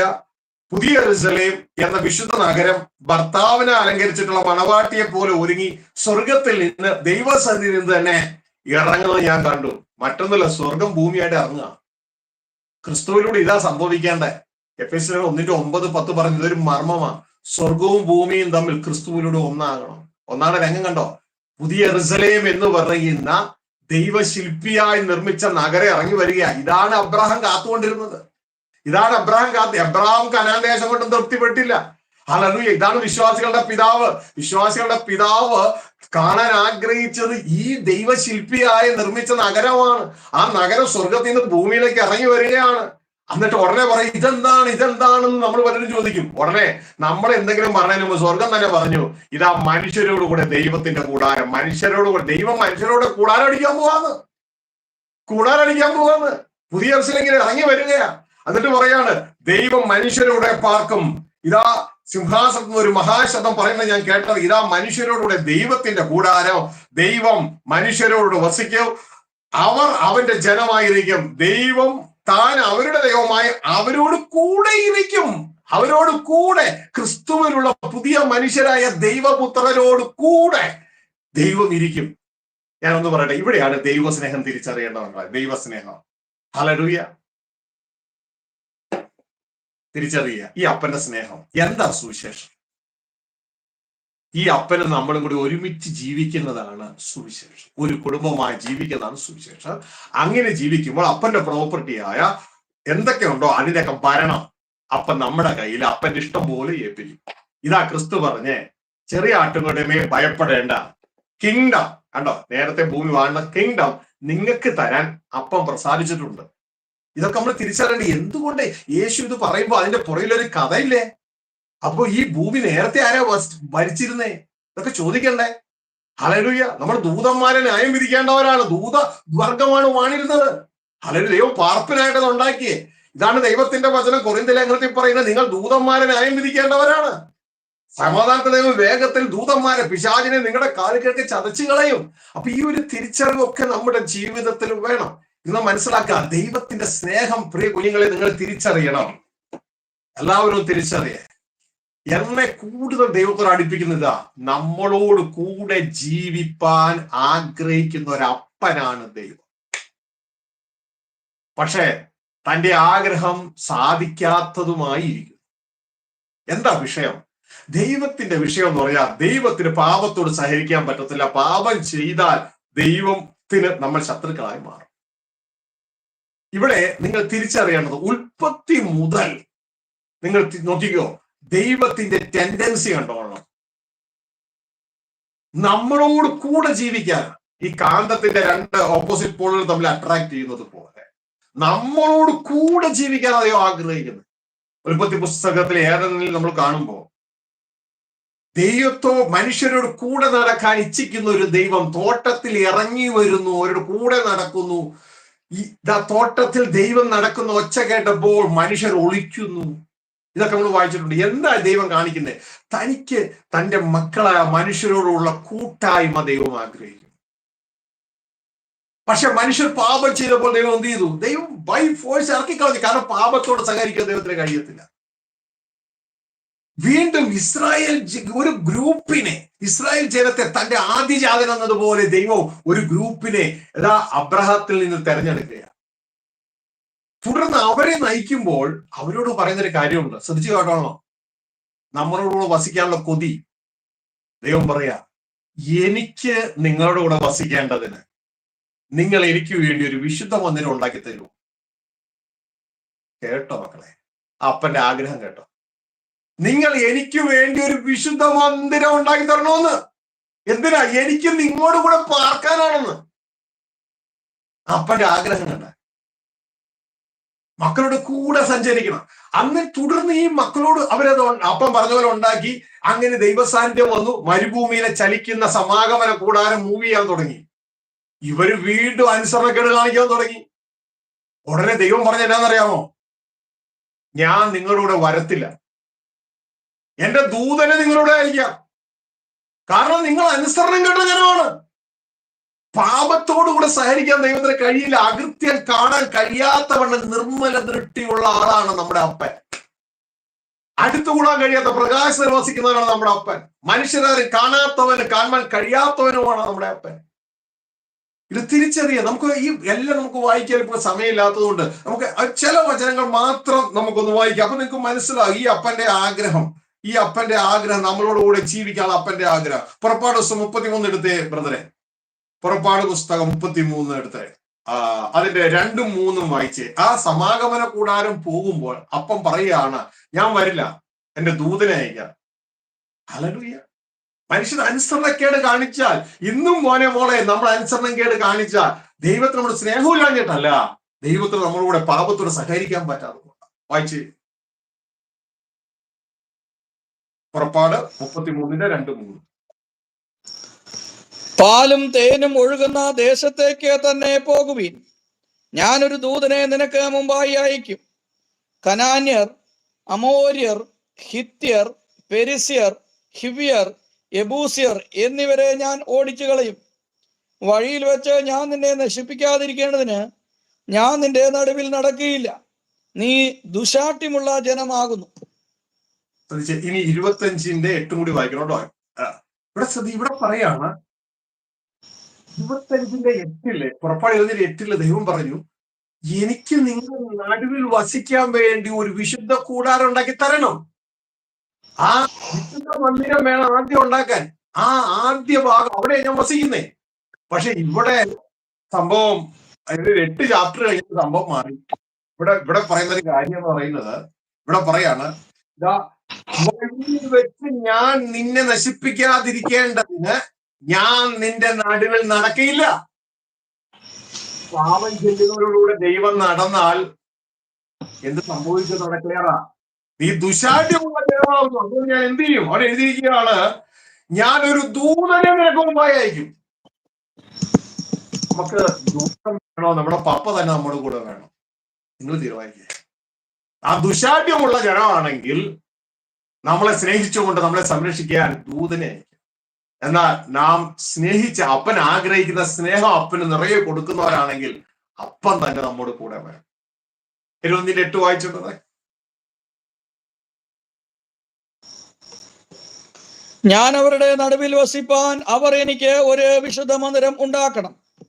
ദൈവത്തിന്റെ ആഗ്രഹം കണ്ടോ? എന്തിനാ വിശുദ്ധ മന്ദിരം ഉണ്ടാക്കണേ? ഞങ്ങൾക്ക് സ്തുതിക്കാനും ആരാധിക്കാനും? അതല്ല. ആദ്യം ദൈവം നമ്മുടെ മധ്യേ വസിക്കാൻ. എത്ര പേരാരാധനയ്ക്ക് വന്നു എന്നുള്ളത് കൊണ്ടല്ല അത് മഹത്വപ്പെടുന്നേ. ദൈവം നമ്മുടെ മധ്യ കൊണ്ട് അത് സ്വീകരിപ്പാൻ. ഇതാണ് വിഷയം. അപ്പൊ ദുശാഠ്യമുള്ള ജനമാണെങ്കിൽ അടിപിടി കൂടുന്ന, തർക്കുത്തരം പറയുന്ന, ഇത് പല വാട്സപ്പ് ഗ്രൂപ്പിലേക്കും പല ഫേസ്ബുക്ക് ഗ്രൂപ്പ് പല ഗ്രൂപ്പുകളിലേക്കും അടിയിട്ടി ബഹളോ. ഇവിടെ എവിടെ ദൈവം വസിക്കാനാ? നീ ദുശാഠ്യമുള്ള ജനമാണ്, ഞാൻ നിന്റെ കൂടെ വരത്തില്ല, പക്ഷെ നീ എനിക്കൊരു വിശുദ്ധ മന്ദിരം ഉണ്ടാക്കി തരണം എന്ന് പറഞ്ഞാൽ ദൈവം പറയാണ്, ഇനി ഞാൻ നിങ്ങളോട് വരത്തില്ല. അങ്ങനെ ആകരുത് നമ്മുടെ ജീവിതം. നമ്മുടെ ജീവിതം ഈ ദൈവത്തിന് വസിക്കാനുള്ളതാണ് നമ്മൾ. ഇതാ ദൈവത്തിന്റെ വചനം പറയുന്നത്, നിങ്ങൾ ദൈവത്തിന്റെ ആലയമെന്ന് നിങ്ങൾ അറിയുന്നില്ലയോ? ദൈവത്തിന്റെ ആത്മാവ് നിങ്ങൾ വസിക്കുന്നു, അതിലൂടെയാണ് ദൈവം നമ്മളിൽ വസിക്കുന്നത്. ഈ ഒരു തിരിച്ചറിവ് നമ്മുടെ ജീവിതത്തിൽ വേണം. പക്ഷെ പിശാച് നമ്മളെല്ലാം തെറ്റിച്ച് ഓരോരോ ഗ്രൂപ്പുകളാക്കി, സംഘടനകളാക്കി, ഡിവൈഡ് ആൻഡ് റൂൾ എന്ന് പറയുന്ന രാജ്യങ്ങളുടെ ആ പ്രിൻസിപ്പിളാണ് പിശാച് നമ്മൾ ചെയ്തിരിക്കുന്നത്. അങ്ങനെയല്ല, നമുക്ക് ക്രിസ്തുവിൽ നമ്മൾ ഒന്നാണ്. ഈ ഒരു തിരിച്ചറിവ് വേണം. ഈ ഒരു തിരിച്ചറിവോടുകൂടെ നിൽക്കണം. അങ്ങനെ ശ്രദ്ധിച്ചു കേൾക്കുക. ഉൽപ്പത്തിയിൽ നമ്മോടുകൂടെ ജീവിക്കാൻ ആഗ്രഹിച്ചു. സമാഗമന കൂടാരത്തിലൂടെ നമ്മളോട്, അതൊക്കെ മുഖാന്തര ജീവിതമാണ്. മുഖാന്തര ജീവിതം ഇത്, അതായത് സമാഗമന കൂടാരത്തിലുള്ളത് മുഖാന്തര ജീവിതം. മുഖാന്തര ജീവിതമായ കൂടാരത്തിലൂടെ നമ്മുടെ കൂടെ ജീവിക്കാൻ ആഗ്രഹിച്ചു. ഇനി തന്റെ പുത്രനായ ക്രിസ്തു ഭൂമിയിൽ വചനം ജഡമായി വന്നപ്പോ തന്റെ ആത്മാവിലൂടെ ക്രിസ്തുവിന്റെ ഉള്ളിൽ വസിച്ചു. നമ്മളോട് വസിക്കാൻ ദൈവത്തിന്റെ വചനം പറയാണ്, ക്രിസ്തു പറയാണ്, പിതാവ് എന്റെ ഉള്ളിൽ വസിച്ച് എന്നോട് പ്രവർത്തിക്കുന്നു. ഇതാണ് ഗോഡ് ഹെഡ് ഓപ്പറേഷൻ. തന്റെ ആത്മാവിലൂടെ നമ്മളുടെ അടുത്ത് വരികയാണ്. അത് കഴിഞ്ഞപ്പോ ശ്രദ്ധിച്ചു കേൾക്കുക. അത് കഴിഞ്ഞു, ഇതാ ഈ മനുഷ്യരിലേക്ക് ഈ സന്ദേശം കൊടുത്തു. കർത്താവിന്റെ സന്ദേശം കൊടുത്തു. പിശാച് അവന്റെ ആളുകൾ ചേർന്ന് ആ സന്ദേശം, ക്രിസ്തു പറഞ്ഞ സന്ദേശം മുക്കി. ഇത് ശ്രദ്ധിക്കുക. ബൈബിളിലെ ഏറ്റവും അവസാനം വരുമ്പോ ദൈവത്തിന്റെ ഈ ആഗ്രഹം നിറവേറുക. ഇതാ ദൈവത്തിന്റെ കൂടാരം മനുഷ്യരോടുകൂടെ, ദൈവം മനുഷ്യരോടുകൂടെ പാർക്കും. കണ്ടോ? ഇതിന്റെ പേരാണ് സുവിശേഷം. ഇതാ യേശു പറഞ്ഞ ദൈവരാജ്യോ സമീപിച്ചു, മനുഷ്യ നീ മാനസാന്തരപ്പെട്ട് ദൈവം നിന്നോടുകൂടെ പാർക്കാനുള്ള കാലം, ദൈവം കുടുംബ ഭരണം വാഴാനുള്ള കാലം സമീപിച്ചു. അതുകൊണ്ട് നീ എന്ത് ചെയ്യണം? മാനസാന്തരപ്പെടണോ? താൻ വിശുദ്ധനായിരിക്കുന്ന പോലെ നീയും വിശുദ്ധനാകണം. ദൈവരാജ്യം എന്ന് പറഞ്ഞാൽ ദൈവത്തിന്റെ ഭരണമാണ്, ദൈവത്തിന്റെ കുടുംബമാണ്, ദൈവത്തിന്റെ കുടുംബ ഭരണമാണ്. ദൈവവും നമ്മൾ ഒരുമിച്ച് താമസിച്ച് ഇതാ ദൈവത്തിന്റെ പ്രോപ്പർട്ടിയുടെ ഭരണം ഏറ്റെടുക്കുക. ആ ഭരണം ഏറ്റെടുക്കുമ്പോൾ അതുവരെ സ്വർഗം ഇതാ ക്രിസ്തുവിന്റെ ഈ ഭരണത്തെ ഏറ്റെടുക്കേണ്ടത്. അതുകൊണ്ടാണ് നമ്മൾ വായിച്ച ആ ഭാഗം വായിച്ച് നമ്മൾ അവസാനിപ്പിക്കുക. ആ 1 Corinthians 15 അധ്യായത്തിൽ പറഞ്ഞത്, സകല ശത്രുക്കളെയും കീഴാക്കുവോളം സ്വർഗം അവനെ കൈക്കൊള്ളേണ്ടതാവുന്നു എന്ന് ഒരു ഭാഗത്ത് പറയുമ്പോ, അതുവരെ ക്രിസ്തു ഈ ഇവിടെ വാഴണം, സകല ശത്രുക്കളെയും കീഴാക്കുവോ. ഇത് കഴിഞ്ഞാൽ ക്രിസ്തു ഈ കിങ്ഡം പിതാവിന്റെ കയ്യിലേക്ക് ഏൽപ്പിച്ചു കൊടുക്കുകയാണ്. അന്ന് യഹോവ സർവഭൂമിക്കും രാജാവായിരിക്കും. യഹോവ മുഖാന്തര ഭരണമല്ല, നേരിട്ട് ഭൂമിയെ വാഴുവാനായിട്ട് തുടങ്ങും. ലൊക്കേഷൻ മാറി ഇതാ ഭൂമിയിലേക്ക് എത്തി, പുതിയ യെരുശലേമിലൂടെ. അന്നാണ് ക്രിസ്തു നമ്മളോട് പ്രാർത്ഥിക്കാൻ പറഞ്ഞ പ്രാർത്ഥനയുടെ നിവർത്തീകരണം. സ്വർഗസ്ഥനായ ഞങ്ങളുടെ പിതാവേ, അങ്ങയുടെ നാമത്തെ വരണം. എങ്ങനെ? അങ്ങയുടെ രാജ്യം വരണമേ. എവിടെ? ഭൂമിയിൽ. അത് നിവർത്തീകരിക്കപ്പെട്ടു. സ്വർഗത്തിന്റെ ആഗ്രഹം സാധിച്ചു. അന്ന് യഹോവ ഭൂമിയെ. എന്റെ പ്രിയ സഹോദരങ്ങളെ, എന്നാൽ നമ്മൾ ഇന്നത് പ്രാർത്ഥിക്കാതിരിക്കുന്നുവെങ്കിൽ ഞാൻ ചിന്തിക്കുന്നു, ഒരുപക്ഷെ നമ്മുടെ അറിവില്ലായ്മയായിരിക്കാം, അല്ലെങ്കിൽ പിശാച് നമ്മളെ തോൽപ്പിച്ചതായിരിക്കാം. ആ സ്വർഗീയ റിക്വയർമെന്റ് നമ്മളെപ്പോഴും സൂക്ഷിച്ചു വേണം. ഇതുകൊണ്ടാണ് യേശു ക്രിസ്തു പറഞ്ഞത്, നിങ്ങൾ എന്ത് തിന്നെ, എന്ത് കുടിക്കുക, എന്തെടുക്കും എന്നല്ല അന്വേഷിക്കേണ്ട ആദ്യം. നിങ്ങൾ മുമ്പേ ഈ ദൈവം നമ്മോടുകൂടെ വസിക്കുന്നതിനെ കുറിച്ച് ദൈവരാജ്യം അന്വേഷിക്കേ. ഹല്ലേലൂയ. നിങ്ങൾക്കറിയാമോ, ഒരു ഓപ്പോസിറ്റ് പറഞ്ഞ ഒരു കമ്മ്യൂണിസ്റ്റുകാരൻ, പുള്ളി അന്വേഷിക്കുന്നത് എന്തുവാ? കമ്മ്യൂണിസ്റ്റ് പാർട്ടി ഡൽഹിയിൽ വാഴുന്നതിനെ കുറിച്ചാണ്. ഒരു കോൺഗ്രസ്സുകാരൻ എന്താ അന്വേഷിക്കണേ? കോൺഗ്രസ് പാർട്ടി ഡൽഹിയിൽ വാഴുന്നതിനെ കുറിച്ചാണ്. നീ എന്താ അന്വേഷിക്കണ്ടേ? ദൈവം ഭൂമിയിൽ വാഴുന്നതിനെ കുറിച്ചാണ് നീ അന്വേഷിക്കണ്ടേ. ഇതല്ലേ യേശു പറഞ്ഞ, മുമ്പേ നീ ദൈവരാജ്യം അന്വേഷിക്കേ, അതോടുകൂടി നിനക്ക് വേണ്ടതെല്ലാം ലഭ്യമാകുന്നു. ഇതല്ലേ യേശു പ്രാർത്ഥിക്കാൻ പറഞ്ഞ, ദൈവരാജ്യം വരാൻ പ്രാർത്ഥിക്കുന്ന ഞാൻ. ഇതെല്ലാം നമ്മളോട് പ്രസംഗിക്കാൻ പറഞ്ഞേ. നിങ്ങൾ പോകുമ്പോൾ ദൈവരാജ്യം സമീപിച്ചൊന്ന് പ്രസംഗിപ്പിൽ. ഇന്നും പറയണു, ദൈവത്തിന്റെ ദാസന്മാരായ അനേക മക്കൾ, എല്ലാവരും അല്ല, അത് നമ്മൾ പ്രസംഗിക്കേണ്ട, അത് നമുക്കുള്ളതല്ല, അത് യഹൂദന്മാർക്കുള്ളതാ. നിങ്ങൾക്ക് അറിയാമോ എന്റെ പൊന്നു സഹോദരങ്ങളെ, ഈ ഇസ്രായേൽ ദേശം എന്ന് പറഞ്ഞാൽ എന്തോരം ഉണ്ട്? കേരളത്തിന്റെ പകുതി കഷ്ണമുള്ള ഏകദേശം. അവിടെയാണോ ദൈവരാജ്യം? നിങ്ങളൊന്ന് ചിന്തിച്ചു നോക്കി. ആ ഒരു കഷ്ണമാണോ എ പീസ് ഓഫ് ലാൻഡ്? അതാണോ ദൈവരാജ്യം? അല്ലേ അല്ല. ദൈവരാജ്യം വരേണ്ടത് സർവ്വഭൂമിയിലും. ആ പ്രാർത്ഥനയിൽ അറിയാം, അങ്ങനെ രാജ്യം വരണം. എവിടെ? സർവ്വഭൂമിയിലും. ആ ദൈവരാജ്യത്തിന്റെ ഉള്ളിലെ ഒരു രാജ്യമാണ് ഇസ്രായേൽ. നമ്മൾ തെറ്റിപ്പോയി വളരെയധികം. പിശാച് നമ്മളെ തെറ്റിച്ചു. ഇതുകൊണ്ട് ദൈവത്തിന്റെ വചനം പറഞ്ഞ സർവ്വലോകത്തെ തെറ്റിച്ച് കളയുന്ന പിശാച് നമ്മളെ തെറ്റിച്ചു. ഹല്ലേലൂയ. നമ്മളെ സ്വകേന്ദ്രീകരണ ജീവിതത്തിലേക്ക് കൊണ്ടുപോകുന്നു, ഡിനോമിനേഷൻ സംഘടനകളിലേക്ക് കൊണ്ടുപോകുന്നു. സ്വർഗരാജ്യത്തിന് ഡിനോമിനേഷൻ സംഘടനകളോ ഗ്രൂപ്പിസോ ഒന്നുമല്ല.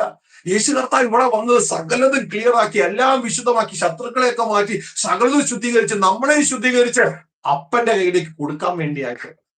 യേശു കർത്താവ് ആരാന്നറിയാമോ? അപ്പന്റെ മകന, അല്ലാണ്ട് അബ്ശാലോമൊന്നും അല്ല. ദാവീദിനെ ഓടിച്ച് സിംഹാസനം അടിക്കുന്ന അപ്പന്റെ അനുഗ്രഹമുള്ള, അനുസരണമുള്ള പ്രിയ മകൻ. അതുകൊണ്ടാണ് പിതാവ് പറഞ്ഞു, ഇവൻ എന്റെ പ്രിയപുത്രനാണ്. എല്ലാ പരിപാടിയും കഴിഞ്ഞിട്ട് രാജ്യം പിതാവിന്റെ ഏൽപ്പിച്ചിട്ട് ആ അപ്പന് കീഴടങ്ങിയിരിക്കും. എന്തിനാ? എന്റെ അപ്പൻ സകലതും ആകണമെന്ന് ആ പുത്രന്റെ ആഗ്രഹം. അങ്ങനെയാണ് താൻ. അതുകൊണ്ട് ആ പുത്രന് അനുരൂപരായ നമ്മളെ വിളിച്ചിരിക്കുന്നത്. അതുകൊണ്ട് നമ്മുടെ കൂപമണ്ടുമൊക്കെ ബുദ്ധികളൊന്നും ഇവിടെ ഉപയോഗിക്കണ്ട. പകരം ആ പുത്രനെ അനുസരിച്ച്, ആ പുത്രനെ പോലെ നമ്മളുമായി തീരാനാണ് സ്വർഗത്തിലെ ദൈവം നമ്മളെ വിളിച്ചിരിക്കുന്നത്. ഇത് വ്യക്തമായി തിരിച്ചറിഞ്ഞിട്ട് നമ്മുടെ രാജ്യമൊക്കെ വിട്ടിട്ട്, സ്വകേന്ദ്രീകൃത ജീവിതം വിട്ടിട്ട്, സംഘടനാ കേന്ദ്രീകൃത ജീവിതം വിട്ടിട്ട് നമുക്ക് എല്ലാവർക്കും ക്രിസ്തു കേന്ദ്രീകൃത ജീവിതത്തിലേക്ക് വരാം. ക്രിസ്തുവോ ദൈവ സ്വർഗീയ പിതാവ് കേന്ദ്രീകൃത ജീവിതമാണ്. അങ്ങനെ നമ്മളെല്ലാവരും പിതാവിൽ നിന്ന് ക്രിസ്തുവിലൂടെ ആരംഭിച്ച് ഇതാ ആ പിതാവിനെ ഭൂമിയിലേക്ക് വെളിപ്പെടുത്തുന്ന ദൈവരാജ്യത്തിന്റെ മുഖാന്തരങ്ങളായി തീരാൻ പോവുകയാണ്. ഹല്ലേലൂയ. അവസാനം ഈ മുഖാന്തര ഭരണം ഇപ്പൊ സ്വർഗത്തിൽ നിന്ന് നടത്തുന്ന ദൈവം അവിടെ നിന്ന് ഇതാ നമ്മോടുകൂടെ കൂടാരടിക്കാൻ പോവുകയാണ്. അങ്ങനെ കൂടാരടിക്കുമ്പോൾ ഇതാ വരുന്നവൻ എന്ന ആ പ്രവചനം നിറവേറുകയാണ്. ഇരിക്കുന്നവനും ഇരുന്നവനും വരുന്നവനുമായോ. എന്തിനാ? ഇരിക്കാൻ വേണ്ടി വരികയാണ്. എന്ത് സന്തോഷമാണല്ലേ. എനിക്ക് ഭയങ്കര സന്തോഷമാണ് ഇതൊക്കെ ഓർക്കുമ്പോ. പക്ഷെ ഒറ്റ കാര്യമുള്ളൂ, എന്റെ സഹോദരങ്ങള്, കുഞ്ഞുങ്ങൾ സഹോദരങ്ങളായ ദൈവദാസന്മാരും മക്കളും ഇത് അറിഞ്ഞില്ലല്ലോ എന്നിട്ടുള്ള ആ ഭാഗമാണ്. ഈ ഭാഗം വായിച്ച് നമ്മൾ പ്രാർത്ഥിച്ച് അവസാനിപ്പിക്കുകയാണ്. ഇതാ നമ്മൾ നേരത്തെ വായിച്ച 15:24 മുതൽ ഇതാ ആ 28 വരെ നിങ്ങൾ വീട്ടിൽ നന്നായിട്ട് ധ്യാനിച്ച് ഇത് മനസ്സിലാക്കണം. എന്തുകൊണ്ടാണ് യേശു ക്രിസ്തുവിന്റെ ഭരണം 1000 വർഷം അവിടം വരെ മതി എന്നൊക്കെ പറയണേ? അത് കഴിഞ്ഞാൽ ഭരണം പിതാവിനെ ഏൽപ്പിക്കുക. ഹല്ലേലൂയ. അപ്പൊ ചിലർ ചോദിക്കുക, അപ്പൊ പിന്നെ അത് കഴിഞ്ഞിട്ട് യേശു എന്ത് ചെയ്യും? അവിടെ വ്യക്തമായിട്ട് എഴുതിയിട്ടുണ്ടല്ലോ, പിതാവിന് കീഴ്പ്പെട്ടിരിക്കും. പിതാവിന് കീഴ്പ്പെട്ടിരിക്കും. തീർച്ചയായും യേശുക്രിസ്തുവിന്റെ ഭരണം കണ്ടിന്യൂ ആവുമെന്ന് ഞാൻ തീർച്ചയായിട്ടും വിശ്വസിക്കുന്നു. കാരണം ദാവീദിന് കൊടുത്ത ഭരണം, നിന്റെ പുത്രൻ അവൻ എന്നേക്കും വാഴും. ദാവീദിന്റെ മകൻ ക്രിസ്തുവിനെ അറിയപ്പെടുന്നു, എന്നേക്കും വാഴും. പക്ഷെ ആരുടെ കീഴിലായിരിക്കും? പിതാവിന്റെ കീഴിലായിരിക്കും. നമ്മൾ വ്യക്തത മനസ്സിലാക്കുക. 12:24 മുതൽ 28 വരെ ഇതാ സാജുബാർ അത് വായിച്ചു. ഞാൻ വീണ്ടും ഒന്നുകൂടി വായിക്കാം. സാജുബാറിന് വായിക്കാൻ പറ്റും, സാജുബാർ വായിച്ചു, അല്ലെങ്കിൽ ഞാൻ വായിക്കാം.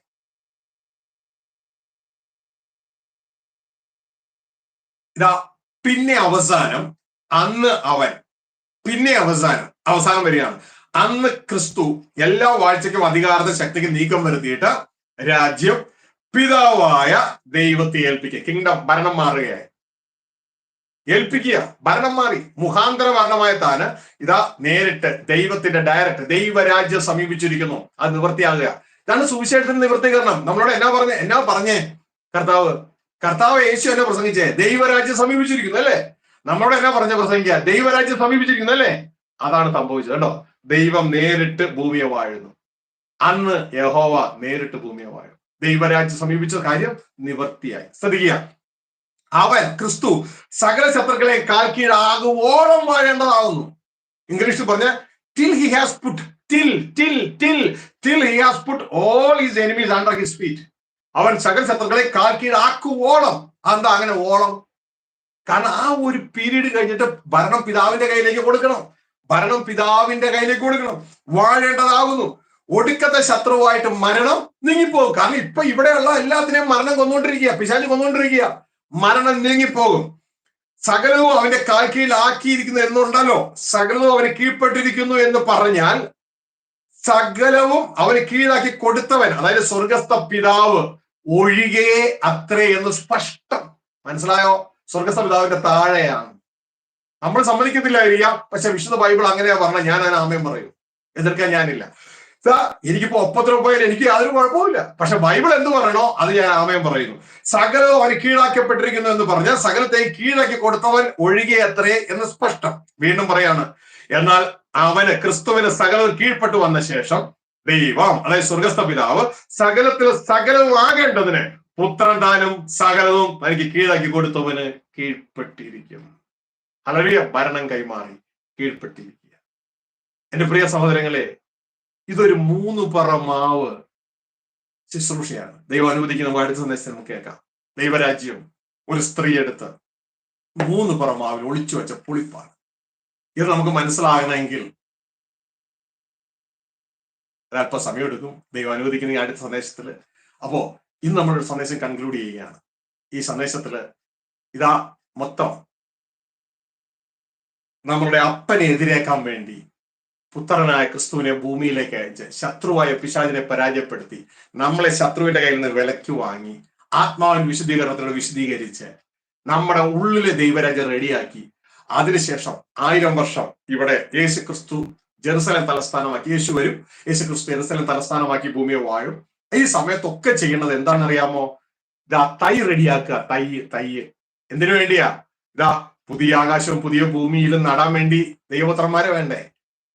അതിനുവേണ്ടി ദൈവത്തിന്റെ നടുതലകളായ, ഇതൊക്കെ ഏശയ്യാപ്രവാചകന്റെ പുസ്തകം 60 അധ്യായത്തിൽ സുവിശേഷവുമായി ബന്ധപ്പെട്ടുണ്ട്. ഇതൊക്കെ 60 1 മുതൽ 3 വരെ വായിച്ചാൽ മതി. നടുതലകളാണ് നമ്മൾ. ആ നടുതലകളെ റെഡിയാക്കിയിട്ട് ആ നടുതലകളാണ് പുതിയ യെരൂശലേമിലേക്ക് പ്രവേശിക്കുന്നത്. ദൈവത്തിന് വചനം പറയുന്നു, ഒരു പാപിയോടെ കയറത്തില്ല. അങ്ങനെ നീതി വസിക്കുന്ന പുതിയ ആകാശവും പുതിയ ഭൂമിയിലേക്ക് നീതിമാന്മാരായ നമ്മളെ യേശുക്രിസ്തുവിനാൽ നീതിമാന്മാരാകപ്പെട്ട നമ്മളെ അവിടെ കൊണ്ടുപോവുകയും 1000 വർഷം തുടർന്ന് ഈ ഭൂമിയിലെ ഭരണത്തിലൂടെ ഞാൻ മനസ്സിലാക്കുന്നത് ഭരിക്കാനുള്ള നല്ലൊരു ട്രെയിനിങ് തന്നെ കർത്താവ് നമുക്ക് തരികയാണ്.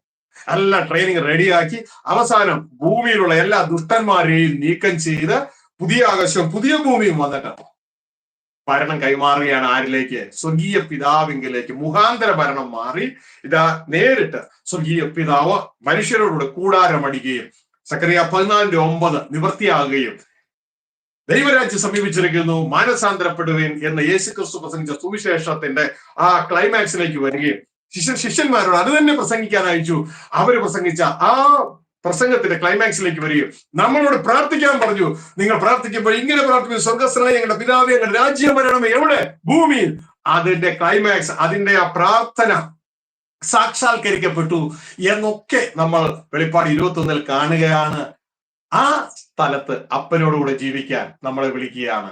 ഇതാണ് 1 തെസ്സലോനിക്കർ 5:9-10 പറയുന്നത്. ദൈവം നമ്മളെ കോപത്തിനല്ല വിളിച്ചത്, നാം ഉറങ്ങിയാലും ഉണർന്നിരുന്നാലും ദൈവത്തോടുകൂടെ താമസിക്കേണ്ടതിന് യേശുക്രിസ്തു മുഖാന്തരം രക്ഷ പ്രാപിപ്പാൻ അത്രയും നമ്മളെ നിയമിച്ചത്.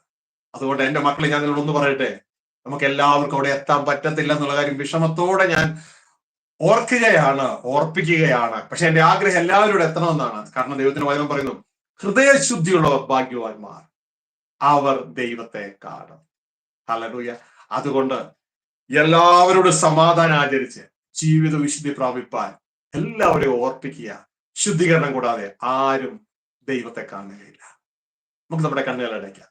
കേട്ട വചനത്തിന്റെ മുമ്പാകെ ഇരിക്കുന്നവനും ഇരുന്നവനും ആയ ആ അപ്പൻ വരുന്നു എന്ന് മനസ്സിലാക്കിക്കൊണ്ട് ആ അപ്പനോടുകൂടെ ജീവിപ്പാൻ നമുക്കും ഒരുങ്ങാം.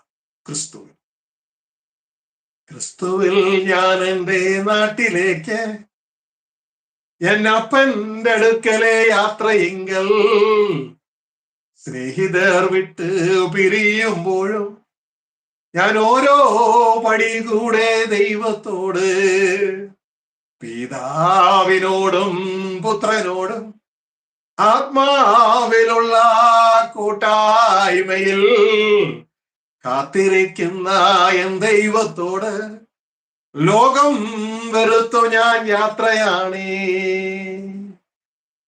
ക്രിസ്തുവെ കർത്താവായി സ്വീകരിച്ച്, ക്രിസ്തുവെ അനുഗമിച്ച്, ക്രിസ്തുവെ അനുസരിച്ച് സ്വർഗീയ പിതാവോടൊപ്പം ജീവിപ്പാൻ തക്കവണ്ണം ക്രിസ്തു നമ്മളെ ഒരുക്കുമ്പോൾ ആ ഒരുക്കത്തിനായി നമുക്ക് നമ്മളെ തന്നെ ഏൽപ്പിക്കാം. വഴിയും സത്യവും ജീവനും ഞാനാകുന്ന വഴിയിലൂടെ, ഞാനാകുന്ന സത്യം ധരിച്ച്, ഞാനാകുന്ന ജീവൻ പ്രാപിച്ച് നീ ആ പിതാവിന്റെ അടുക്കൽ എത്തണം എന്നുള്ള യേശു ക്രിസ്തുവിന്റെ ആ ഉപദേശം നമുക്ക് സ്വീകരിക്കാം. ക്രിസ്തുവിന്റെ ഉപദേശം നിൽക്കാത്ത ഒരുവനും ദൈവമില്ല. ഇതാ നമ്മളെ തന്നെ ദൈവങ്ങൾ ഏൽപ്പിച്ചുകൊണ്ട്, അപ്പൊ അങ്ങയോടുകൂടി ജീവിപ്പാൻ എന്നെ സഹായിക്കണമേ. ഈ വക്രം നിറഞ്ഞ ഈ തലമുറയിൽ നിന്ന് രക്ഷിക്കണമേ. അങ്ങേ ഒഴിവാക്കാൻ ശ്രമിക്കുന്ന ഈ ക്രിസ്തീയ മണ്ഡലത്തിൽ നിന്ന് എന്നെ അങ്ങ് രക്ഷിക്കണമേ. ക്രിസ്തുവിലൂടെ അങ്ങുമായി ഒന്നാകുവാൻ അങ്ങനെ സഹായിക്കണം. പ്രാർത്ഥനയോടെ ആയിരിക്കാം. ഞങ്ങളുടെ സ്വർഗസ്ഥ പിതാവേ, അങ്ങ് തന്ന സന്ദേശത്തിനായി നന്ദിയോടെ സ്തോത്രം. ഈ സന്ദേശം ഒരു ആത്മീയ പോരാട്ടമായിരുന്നല്ലോ. അങ്ങ് സഹായിച്ചതിനായി നന്ദി.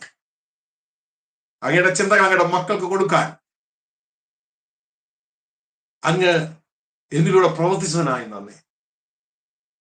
പ്രിയ നല്ല നാഥ, ഈ വചനം കേട്ട എല്ലാവരും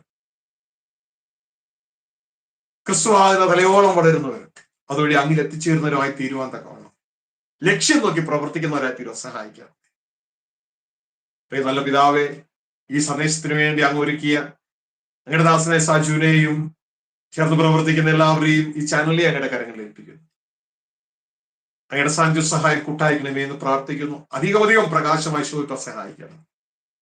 ഈ ശബ്ദ കാഴ്ചവർദ്ധിയിൽ ഇപ്പോഴും തുടർന്നും ഈ ശബ്ദം, അങ്ങയുടെ ഈ ചിന്തകൾ കേൾക്കുന്ന എല്ലാവരുടെ മേലും അങ്ങയുടെ ജീവനും അങ്ങയുടെ അനുഗ്രഹവും അങ്ങയുടെ ശാശ്വതമായ ശാന്തിയും അവകാശവും അവരുടെ മേൽ ഉണ്ടാകണമെന്ന് പ്രാർത്ഥിക്കുന്നു. രോഗികളെ അങ്ങ് സൗഖ്യമാക്കണമെന്ന് പ്രാർത്ഥിക്കുന്നു. സ്വർഗത്തിലെ ദൈവം എനിക്ക് തന്ന ആത്മീയ അധികാരത്തിൽ നിന്നാണ് ഇപ്പോൾ ഈ ശബ്ദം ശ്രവിക്കുന്ന എല്ലാവരുടെ മേലും, തുടർന്ന് ശ്രവിക്കുന്ന എല്ലാവരുടെ മേലും ദൈവത്തിന്റെ സൗഖ്യം ഉണ്ടാകാൻ തക്കവണ്ണം. പ്രിയ മക്കളെ, പാപങ്ങൾ എവിടെയെങ്കിലും ജീവിതത്തിലുണ്ടെങ്കിൽ പാപങ്ങളെ ഓർത്ത് മാനസാന്തരം യേശു രക്തത്താൽ കഴുകപ്പെടാൻ ഏൽപ്പിച്ചു കൊടുക്കുക. ദൈവത്തിന്റെ വചനം പറയുന്നു, ദൈവം നമ്മുടെ സകല അകൃത്യങ്ങളെ ക്ഷമിക്കുന്നു, രോഗങ്ങളെ സൗഖ്യമാക്കും. യേശു ക്രിസ്തുവിന്റെ അധികാരമുള്ള നാമത്തിൽ വിശ്വാസത്തോടെ പാപങ്ങളെ ഏറ്റുപറഞ്ഞ എല്ലാ മക്കളുടെ ജീവിതത്തിൽ യേശു ക്രിസ്തുവിന്റെ അധികാരമുള്ള നാമത്തിൽ ഇപ്പോൾ രോഗസൗഖ്യം റിലീസ് ചെയ്യുക. ദൈവത്തിന്റെ സൗഖ്യം അവരുടെ ജീവിതത്തിൽ കാണട്ടെ. ആ വേദനകൾ വിട്ടുമാറട്ടെ, ആ രോഗങ്ങൾ വിട്ടുമാറട്ടെ, അതിന്റെ പുറമുള്ള എല്ലാ രോഗത്തിന്റെ ആത്മാവ് വിട്ടുമാറട്ടെ. ശാസിക്കുന്നു, സൗഖ്യമുള്ളവരായി തീരട്ടെ. യേശുക്രിസ്തുവിന്റെ അടിപ്പെടാനുള്ള സൗഖ്യം നിങ്ങളുടെ ജീവിതത്തിൽ സംഭവിക്കാനിടയാകട്ടെ. സർവ്വമഹത്വം പിതാവേ, ഞങ്ങൾ അങ്ങേക്ക് തീർന്നു. താങ്ക് യു അപ്പാ, താങ്ക് യു. ഉപയോഗിച്ചതിന് നന്ദി. യേശുവിൻ നാമത്തിൽ തന്നെ. അമേൻ അമേൻ അമേൻ. ദൈവം അവരെ സഹായിക്കട്ടെ, കൂട്ടായിരിക്കട്ടെ. ഈ സന്ദേശം നിങ്ങൾക്ക് അനുഗ്രഹമായെന്ന് വിശ്വസിക്കുന്നു. പ്രിയ സഹോദരങ്ങളെ, മറ്റുള്ളവർക്ക് ഷെയർ ചെയ്ത് കൊടുക്കാൻ മടിക്കരുത്, മറക്കരുത്. കഴിഞ്ഞ ആഴ്ച സന്ദേശം ഇല്ലാഞ്ഞതിന്റെ കാരണം ഇവിടെ എറണാകുളത്ത് റിട്രീറ്റ്, 1 വീക്ക് റിട്രീറ്റ് എല്ലാ മാസവും first Monday to Sunday retreat ഉണ്ട്. നിങ്ങളെ എവരെ ക്ഷണിക്കുകയാണ്. എല്ലാ മാസവും അടുത്തത് ഓഗസ്റ്റ് സെപ്റ്റംബർ 1 തീയതി, ഓഗസ്റ്റ് കഴിഞ്ഞ് സെപ്റ്റംബർ 1 തീയതി മുതൽ 7 തീയതി വരെയാണ്. എവരെ ക്ഷണിക്കുകയാണ്. പ്രത്യേകിച്ച് ദേവദാസന്മാരെ കടന്നു വന്ന കാര്യങ്ങളൊക്കെ ഒന്ന് മനസ്സിലാക്കിയിട്ട് ബൈബിൾ കോളേജിൽ പഠിപ്പിക്കാത്തത് റിയലി ദൈവരാജ്യത്തിന്റെ ദൈവരാജ്യം, ദൈവരാജ്യത്തിലെ പൗരനായ പുതിയ സൃഷ്ടിയുടെ operating law of the spirit ഒക്കെ നിങ്ങൾക്ക് അത് മനസ്സിലാക്കാനായിട്ട് കഴിയും. കടന്നു വന്നാട്ടെ. അപ്പോൾ തന്നെ ഇതിനെക്കുറിച്ച് കൂടുതലായിട്ട് അറിയാൻ നിങ്ങൾക്ക് താല്പര്യം ഉണ്ടെങ്കിൽ നിങ്ങൾ ഞങ്ങളുടെ വെബ്സൈറ്റിലേക്ക് കടന്നു വരിക, www.kingdommessages.com. അതിൽ ഞങ്ങളുടെ പുസ്തകങ്ങളും ഉണ്ട്. ഇത് മനസ്സിലാക്കി പ്രവർത്തിക്കാനായിട്ട് നിങ്ങൾക്ക് ഇടയാവുമല്ലോ. പിന്നെ മാത്രമല്ല, ഞങ്ങളുടെ YouTube channel SVJ messages, SVJ Shaji Vemparattu Joseph messages, നിങ്ങൾ ടൈപ്പ് ചെയ്തിട്ട് സബ്സ്ക്രൈബ് ചെയ്യുകയാണെങ്കിൽ 1000-ലധികം മെസ്സേജുകൾ ഉണ്ട്. നിങ്ങൾക്ക് സൗജന്യമായി ഡൗൺലോഡ് ചെയ്ത് കേൾക്കാവുന്നതാണ് എന്ന കാര്യം ഓർപ്പിക്കുകയാണ്. ഷാജി ജോസഫിന്റെ ഫേസ്ബുക്ക് പേജ് നിങ്ങൾക്ക് ഫോളോ ചെയ്യാം. v.o.g എന്ന് പറയുന്ന ഫേസ്ബുക്ക് പേജ് ഉണ്ട്, അത് നിങ്ങൾക്ക് ഫോളോ ചെയ്യാം. അതുവഴി ധാരാളം സന്ദേശങ്ങൾ അപ്ലോഡ് ചെയ്യുന്നത് നിങ്ങൾക്ക് കിട്ടുന്നതായിരിക്കും. ഞാൻ അതുമായിട്ട് പലപ്പോഴും ഡയറക്റ്റ് ആയിട്ട് ഇൻവോൾവ് ചെയ്യാറില്ല. അതുകൊണ്ട് നിങ്ങൾ ചിന്തിക്കരുത് നിങ്ങൾ അതിൽ പറയുന്നതൊക്കെ ഞാൻ കാണുന്നുണ്ടെന്ന്. ചിലതൊക്കെ ഞാൻ കാണും എന്ന് മാത്രം മനസ്സിലാക്കുക. ദൈവം നിങ്ങളെ അവരെ സഹായിക്കട്ടെ, കൂട്ടായിരിക്കട്ടെ. പ്രത്യേകിച്ച് സാഹചര്യമുള്ള നന്ദി അറിയിക്കുകയാണ്. കർത്താവിന്റെ ചിന്തകൾ ലോകം മുഴുവൻ എത്തിക്കാൻ തക്കവണ്ണം പ്രിയ വാത്സല്യ കുടുംബം കാണിക്കുന്ന ആ ഇൻട്രസ്റ്റ് ദൈവം നിങ്ങളെ സഹായിക്കട്ടെ, കൂട്ടായിരിക്കട്ടെ. ട്യൂൺ ചെയ്ത എല്ലാവരോടും നന്ദി അറിയിക്കുന്നു. Thank you very much. Saju വേറെ എന്തെങ്കിലും പറയാനുണ്ടെങ്കിൽ പറഞ്ഞ് അവസാനിപ്പിക്കും. ദൈവത്തിന്റെ അതിപരിശുദ്ധമായ നാമം വാഴ്ത്തപ്പെടട്ടെ. ഇവിടെ ഭയങ്കര ചൂടാണ്, അതുകൊണ്ടാണ് ഈ തലയൊക്കെ ഇങ്ങനെ ഇരിക്കുന്നത്. ഈ ജൂലൈ മാസം ആഗസ്റ്റ് മാസമാണ്. June, July, August. ജൂണിൽ ചൂട് കൂടുതലാണെങ്കിലും ജൂലൈയിൽ ഈ മഴക്കാർ തങ്ങി നിന്നിട്ടുള്ള ചൂടാണ്. അപ്പം അതുകൊണ്ട് ഒരു മാസം കഴിഞ്ഞാൽ ഇതിൻ്റെ അവസ്ഥകൾക്ക് വ്യത്യാസം വരും. അപ്പം അതിൻ്റെതായിട്ടുള്ള വലിയ പ്രശ്നങ്ങളൊക്കെ ഇവിടെ ഉണ്ട്. അപ്പോൾ ഇന്ന് ഇത്രയും സംവിധാനങ്ങളുണ്ട്. അപ്പോൾ 10-20 വർഷം മുമ്പ് ഇവിടെ വന്ന് സുവിശേഷ വേല ചെയ്ത ആളുകൾ എത്രമാത്രം ത്യാഗം സഹിച്ചു എന്ന് നമ്മൾ ചിന്തിക്കേണ്ടിയിരിക്കുന്നു. അപ്പോൾ ഇന്ന് ദൈവവചനം സംസാരിച്ച ഷാജി പാസ്റ്ററുള്ള നന്ദി അറിയിക്കുന്നു. ഷാജി പാസ്റ്ററിൻ്റെ കൂട്ടായ്മയ്ക്കുള്ള നന്ദി അറിയിക്കുന്നു. എല്ലാ മാസവും അവിടെ ധ്യാനമുണ്ട്. സ്നാനപ്പെടാൻ താല്പര്യമുള്ളവർക്കൊക്കെ സ്നാനപ്പെടാം. അങ്ങനെ വിവിധങ്ങളായ കാര്യങ്ങളുണ്ട്. വലിയൊരു ടീം വർക്കാണ്, അവരുടെ ടീം വർക്കാണ്. പുസ്തകങ്ങളുണ്ട്, മറ്റു പല കാര്യാദികളുണ്ട്. ദൈവം പാസ്റ്ററെ കുടുംബമായിട്ട് സഹായിക്കട്ടെ, പ്രവർത്തനങ്ങളെ മാനിക്കട്ടെ. നമുക്ക് നാളെ രാവിലെ ബൈബിൾ ക്ലാസ് ഉണ്ട്, നാളെ വൈകുന്നേരം ഉണ്ട്. എല്ലാ ദിവസവും രാവിലെയും വൈകുന്നേരം ബൈബിൾ ക്ലാസ് ഉണ്ട്. പ്രത്യേകിച്ച് എല്ലാ ദിവസവും വൈകുന്നേരം 6 തൊട്ട് 7 മണി വരെ ഈ ആഗോള ക്രൈസ്തവ സഭാ ചരിത്രം AD 30 മുതലുള്ള ചരിത്രമാണ് വിവരിച്ചുകൊണ്ടിരിക്കുന്നത്. ഇപ്പോൾ AD 45 വരെ എത്തി നിൽക്കുകയാണ്. അപ്പോൾ നിങ്ങൾക്ക് സഭാചരിത്രം പഠിക്കാൻ താല്പര്യമുള്ളവർക്ക് പഠിക്കാം എന്ന് ഓർമ്മപ്പെടുത്തുന്നു. എല്ലാ പ്രിയപ്പെട്ടവരും ദൈവം അനുഗ്രഹിക്കട്ടെ. പാസ്റ്ററോടും പാസ്റ്റർ ടീമിനോടും ഇന്ന് മീറ്റിംഗിൽ പങ്കെടുത്ത എല്ലാ പ്രിയപ്പെട്ടവരും നന്ദി അറിയിക്കുന്നു. ദൈവം എല്ലാവരെയും സഹായിക്കട്ടെ. പാസ്റ്ററെ വളരെയധികം നന്ദി. ദൈവം അനുഗ്രഹിക്കട്ടെ. Amen, amen. Glory to God, glory to God. അങ്ങനെയാണ്.